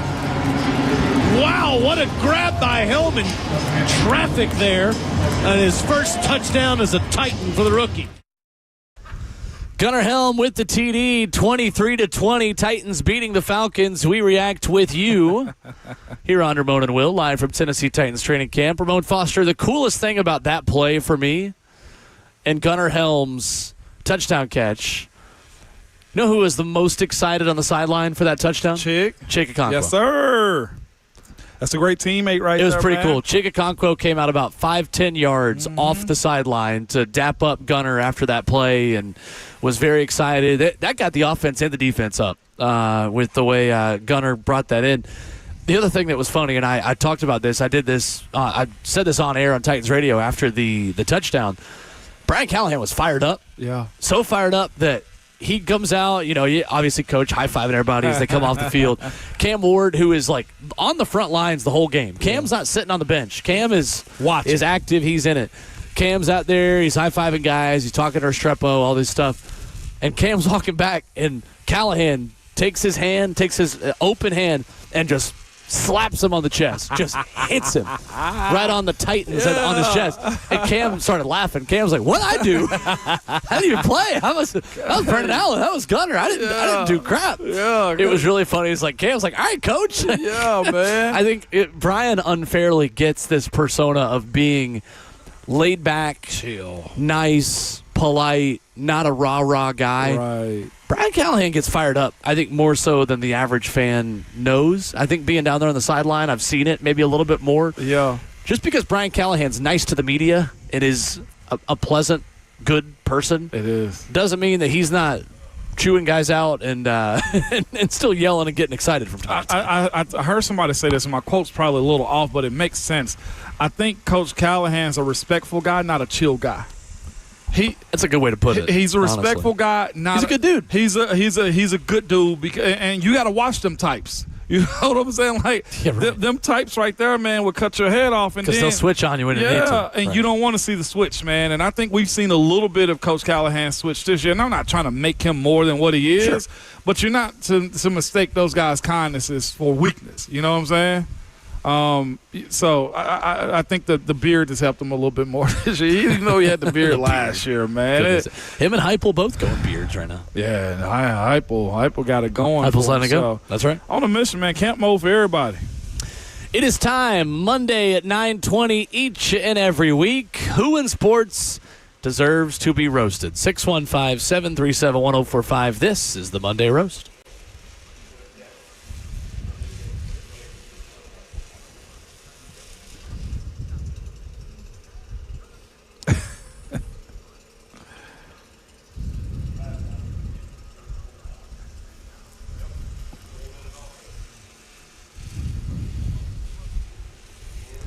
(615-737-1045) at Ramon and Will on Twitter. Who in sports deserves to be roasted? I'm going to bat lead off this morning, Ramon. I got two good ones. Okay. I got two good ones. The Big Ten deserves to be roasted. It deserves to be thrown under a bus for what it suggested over the weekend. Did you see this? No. Their idea for the college football playoff. What in the Eli Drinkwitz is Tony Petitti thinking? I saw that. The Big Ten, according to reports, is considering an expansion to 24 to 28 teams in the college football playoff. In a 28-team college football playoff model, the Big Ten and SEC would each receive 7 automatic bids, while the ACC and Big 12 would each get 5, 2 automatic bids for non-Power 4 conferences, and 2 additional at-large bids. The regular season would literally mean nothing. You would have 7 and 5 SEC teams making the college football playoff. Tony Petitti in the Big Ten. In a sport that has a lot of bad ideas, this is by far the worst one. By far the worst one. In a sport where the top 10% of the sport is literally playing a different sport than the rest of the 90%. Why are we giving more seats at the table, or even thinking about giving more seats at the table to teams that have a 0.0% chance of winning the national championship? Heck, that's true in a 16-team playoff with a lot of teams that would make it. This is one of the worst ideas I've ever heard in college athletics. Boom, roasted. Boom, roasted. It's not going to happen. He's just trying to increase his paycheck if that's what he's doing. Player safety means nothing to him if that's the case. That's all he's trying to do is sell the playoffs. That's so dumb. It is terrible. Absolutely terrible. So, it's not going to happen. No, it's not going to happen. But it is a very, very, very bad idea. My other roast is for the Cincinnati Bengals. Classic. We get a lot of those on this show. You said it. Diana Rossini of The Athletic tweeting 57 minutes ago. Teams that have recently inquired about Bengals star Trey Hendrickson were told Cincinnati's asking price included. I'm telling you this for the first time. You haven't seen this yet. I hadn't heard. I went intentionally not to see it. A young defensive player and a 2026 first-round pick for Trey Hendrickson. Brother. Bro, if you think that highly of him, pay him then. That is so dumb. It's literally that simple. It's literally that simple. Trey Hendrickson, who will turn 31 years old on December the 5th. I'm not even sure Micah Parsons is worth a first-round pick and a young defensive player. A young defensive player. It's like, hey, here's this guy we don't want to pay. Please pay him for us. Also, we're going to need one of your guys that's on a rookie contract. If you're giving away a 31-year-old player who's got to be paid, that team is going to have to keep young defensive players because you're paying Trey Hendrickson so much money, you don't have money to pay other people as much. Boom, roasted. Cincinnati. Oh, my God. Cheap as Roasted. always. Bengals going to Bengals. They are. That is just not going to happen. I got a couple good ones, man. I'll lead off with somebody I think that's pretty legit in this sports world, man. And that is South Carolina football. You know, I've championed them a good bit as of late. You have? They posted a picture on their social media account a day ago, man, at 1:35 p.m. that said that I think it's because of Hurricane Aaron. I think it's about to hit the coast, if I'm not mistaken, and it's rolling black clouds. And it says, a storm is coming, ... There's an Alabama fan because it just means more. It's got over 62,000 followers on there. And it says category 7 and 5. Boom, roasted. Well played. Roasted. That's good banter. That's really good banter. That's real good right there, man. Category 75, the record they expect them to have. Another one is just, we don't have to be present-minded with everything. Man, social media star, man, Drewski. We all know Drewski. He's everywhere in the NFL, ESPN. Oh, this was terrible. Monica McNutt, confused. Hey, Drewski worn jersey. He flipped it around and had Sanders 20 on it. Monica McNutt on ESPN First Take goes, the jersey. Obviously, this ties to one Shador Sanders. Oh, no. Number 20, Monica McNutt. Drewski then corrects her, Will, and said, no. This is Barry. This is Barry Sanders. This is maybe the best running back to ever live. Monica McNutt. What are we doing? Boom. Roasted. Well, I could not believe my ears watching that the other day. Oh, my gosh.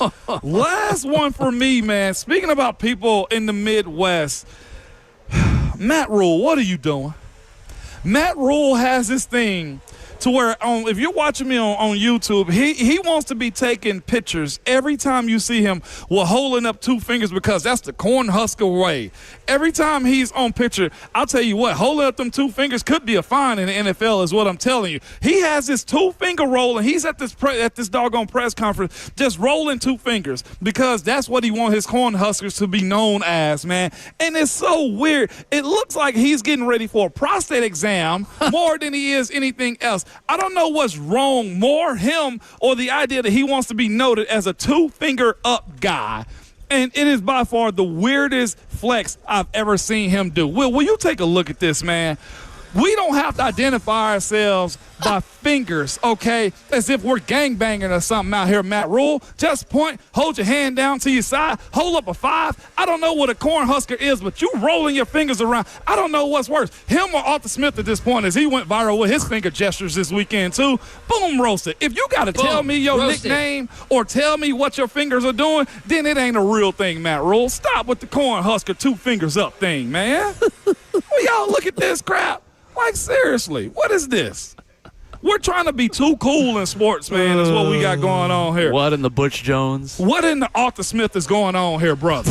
Yeah, that was Arthur Smith gave a different hand signal to Steelers television the other day. He did. That might be for parents if you're listening out there to watch. I don't know if that's for the kids, but Matt Rule is teetering to me on this finger thing. What are we doing? Justin, what you got for us? I don't know how to follow that up. I don't either. I'm glad it's you, not me. Sorry. I know. Well, I was originally going to do one of each that you did. I was going to do Cincinnati. I was going to do Monica McNutt. So let's switch to the golf course where it's kind of a little bit lower of a roast. But Robert McIntyre had the lead most of all weekend for the BMW Championship up in Baltimore. And he proceeds in round 4 to shoot a 73. And you just can't hold Scotty Scheffler off for too long as Scotty shoots a 67 and ends up winning 15 under par compared to Robert McIntyre's 13 under. So good effort, good job on Robert McIntyre, but it's just not enough. Boom. Roasted. He was shushing the crowd, too, on Saturday. He made a long putt, and he shushed the crowd. It had some Ryder Cup vibes to it. And Scotty, his chip on 17 yesterday, oh, my goodness. Out of the rough, green side, hard shot, about, 30 yards, trickled down to the hole, rolled right in, 2-shot lead. It's just like he didn't even – he's like, okay, cool. I don't remember what hole it was, but I think what kind of did him in was when he hit it into the trees. Yeah. So Robert McIntyre, good effort, good job. Man, Scotty is absolutely dominant right now. Absolutely dominant. He's crushing. I think we got a couple callers in line. I don't want to take nobody thunder, but I got a heater if nobody uses it soon, too. All right, well, let's go to the phones first. Steve up first on the Monday Rose, 615-737-1045. Hey, Steve. Hey, good morning, guys. How we doing? Morning. Good. Yes, the chef is definitely cooking. Following that is a hard call. But mine is the owner of the Dallas Cowgirls. Jerry Jones, you got more money than you know what to do with. You got the best player in football unsigned. One of these days they're going to walk. And pay the man his money and roast that sucker. Boom. Roasted. I like it. Thank you, Steve. Strong start. Yeah, no, the Jerry Jones stuff between saying he's got to pinch himself on being able to trade for Joe Milton, and now Joe Milton is putting out 40 quarterback ratings in preseason games, to Michael Parsons stuff. Jerry's got himself the kind of offseason he likes, Ramon, an offseason where he's the center of attention. I'm telling you. Who's having a worse offseason, for Mike Brown or Jerry Jones? That's Brown, a good question because they're really in the window. Yeah, because he at least wasn't just one player for him for the Bengals. It was Shamar Stewart, the rookie, and Hendrickson. Yeah, he got competition this offseason. If Hendrickson leaves, I think the starting defensive line, minus the defensive tackles for the edge rushers, a combined 5 sacks from last year is what they're going to trail into 2025. Love that for them. Sounds like the Titans. That's worse than the Titans. Titans have more pass rush experience than that. Boom. Roasted. Yeah. We got him slammed down. That was a drive-by roast. Well, no. I mean, it's you can't fix everything in one offseason. It's facts. It is. We got to tell the truth, man. Let's go to Eric up next, 615-737-1045. Hey, Eric. Hey, Eric. Hey, guys, you remember I called in last week with the teaser talking about 2 more companies that have kind of merged? It was a deodorant company with a beer company. I saw this story recently. It's a company called DuraDry. They have combined with Coors Light to make a deodorant called DuraChill. Guys, I am not making this up, guys. And there's so many different directions you could go with this. First of all, you have to wonder, are you going to store it in your refrigerator or in your medicine cabinet? And guys, also, guys, here's the thing. If you put this on and go out into public behind the wheel of a car, you better hope and pray you don't get pulled over at a DUI checkpoint. What are they going to want to do? Are they going to want to smell your breath or smell you know where? And guys, also you have to wonder, are they going to make you walk a straight line or draw a straight line? Guys, all sorts of possibilities. So that's my boom roasted. All these companies that are combined and just make a product. Guys, y'all take care and we'll talk again soon. Boom. I like roasted. it, Eric. I like it, Eric. Taking down big industries. DuraChill. I'm looking this up right now. It looks kind of cool. It's got Blue Mountains on it. Yeah. Which I'm a Coors Light fan. That is my light beer of choice.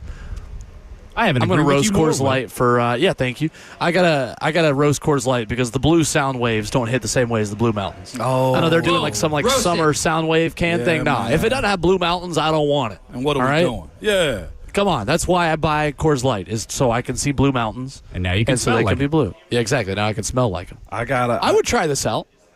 Better scent. Will Levis Mayo Cologne or Coors Light deodorant? 615-737-1045. What a question.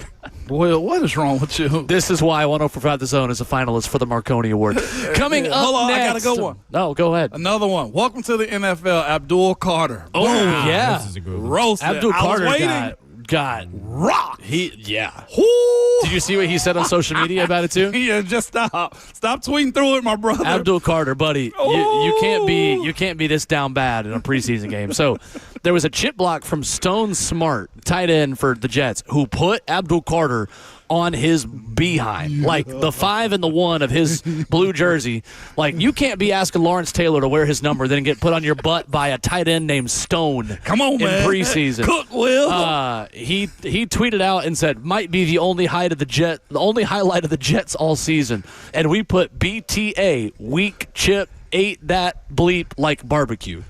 Brother. My brother. Just take the L. Take your losses, man. Just take the L. I swear. Everybody gets got. Listen, as a defensive player, you're like a hitter with batting average. If you win 28% of the time, if you bat 280, you're doing well. This is the other 72%. You just got to take the L on sometimes, I'm telling my you, guy. just tuck and roll, man. Yeah, that was... Tough. That's by far one of the best hits I've seen from a chipper right That's there. very good. Hell was, and then the tackle. It's very good. Finish him off right there. That's what you're supposed to do, big man. Love that. Coming up, the Titans have made a roster move. Uh-oh. We will tell you How you get all this news and I get nothing, Will? who What the heck? they added coming up next.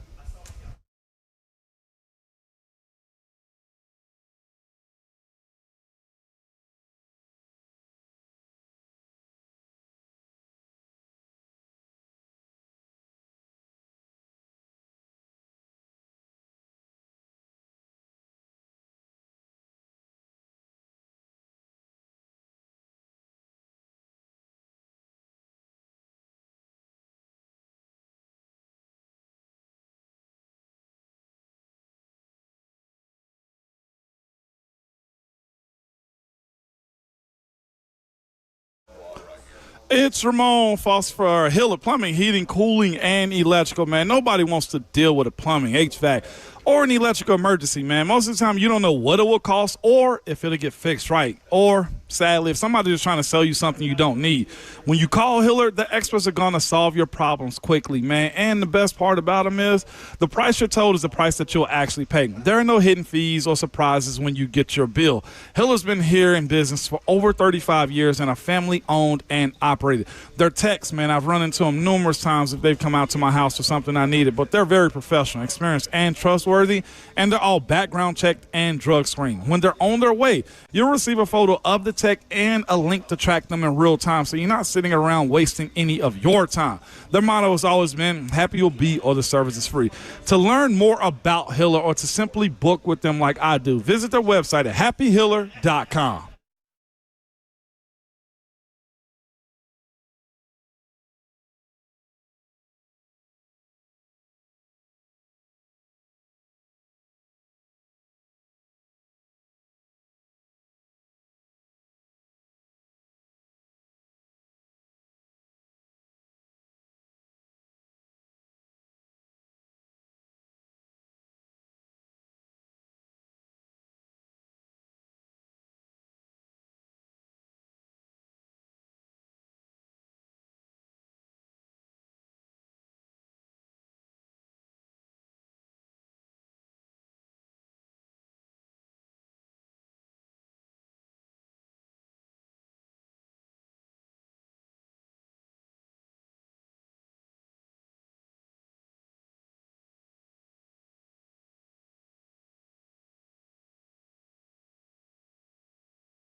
Ramona Will at 104.5 The Zone, wrapping up the show on this Monday morning.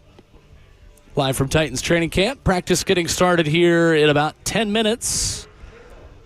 And the Buck Rising show has you covered up next. No fans here today. Feels a little empty. No, man. Get pure football today. Yeah. We're going to see all the trick plays, I guess, today. Jeffrey Simmons is a fridge quarterback. I'm telling Who's to say? Jeffrey running the football off the edge and out of the middle anymore. I made the comment the other day to Taylor on air on Titans Radio that everywhere Cam goes on the sideline, Jeff is with him.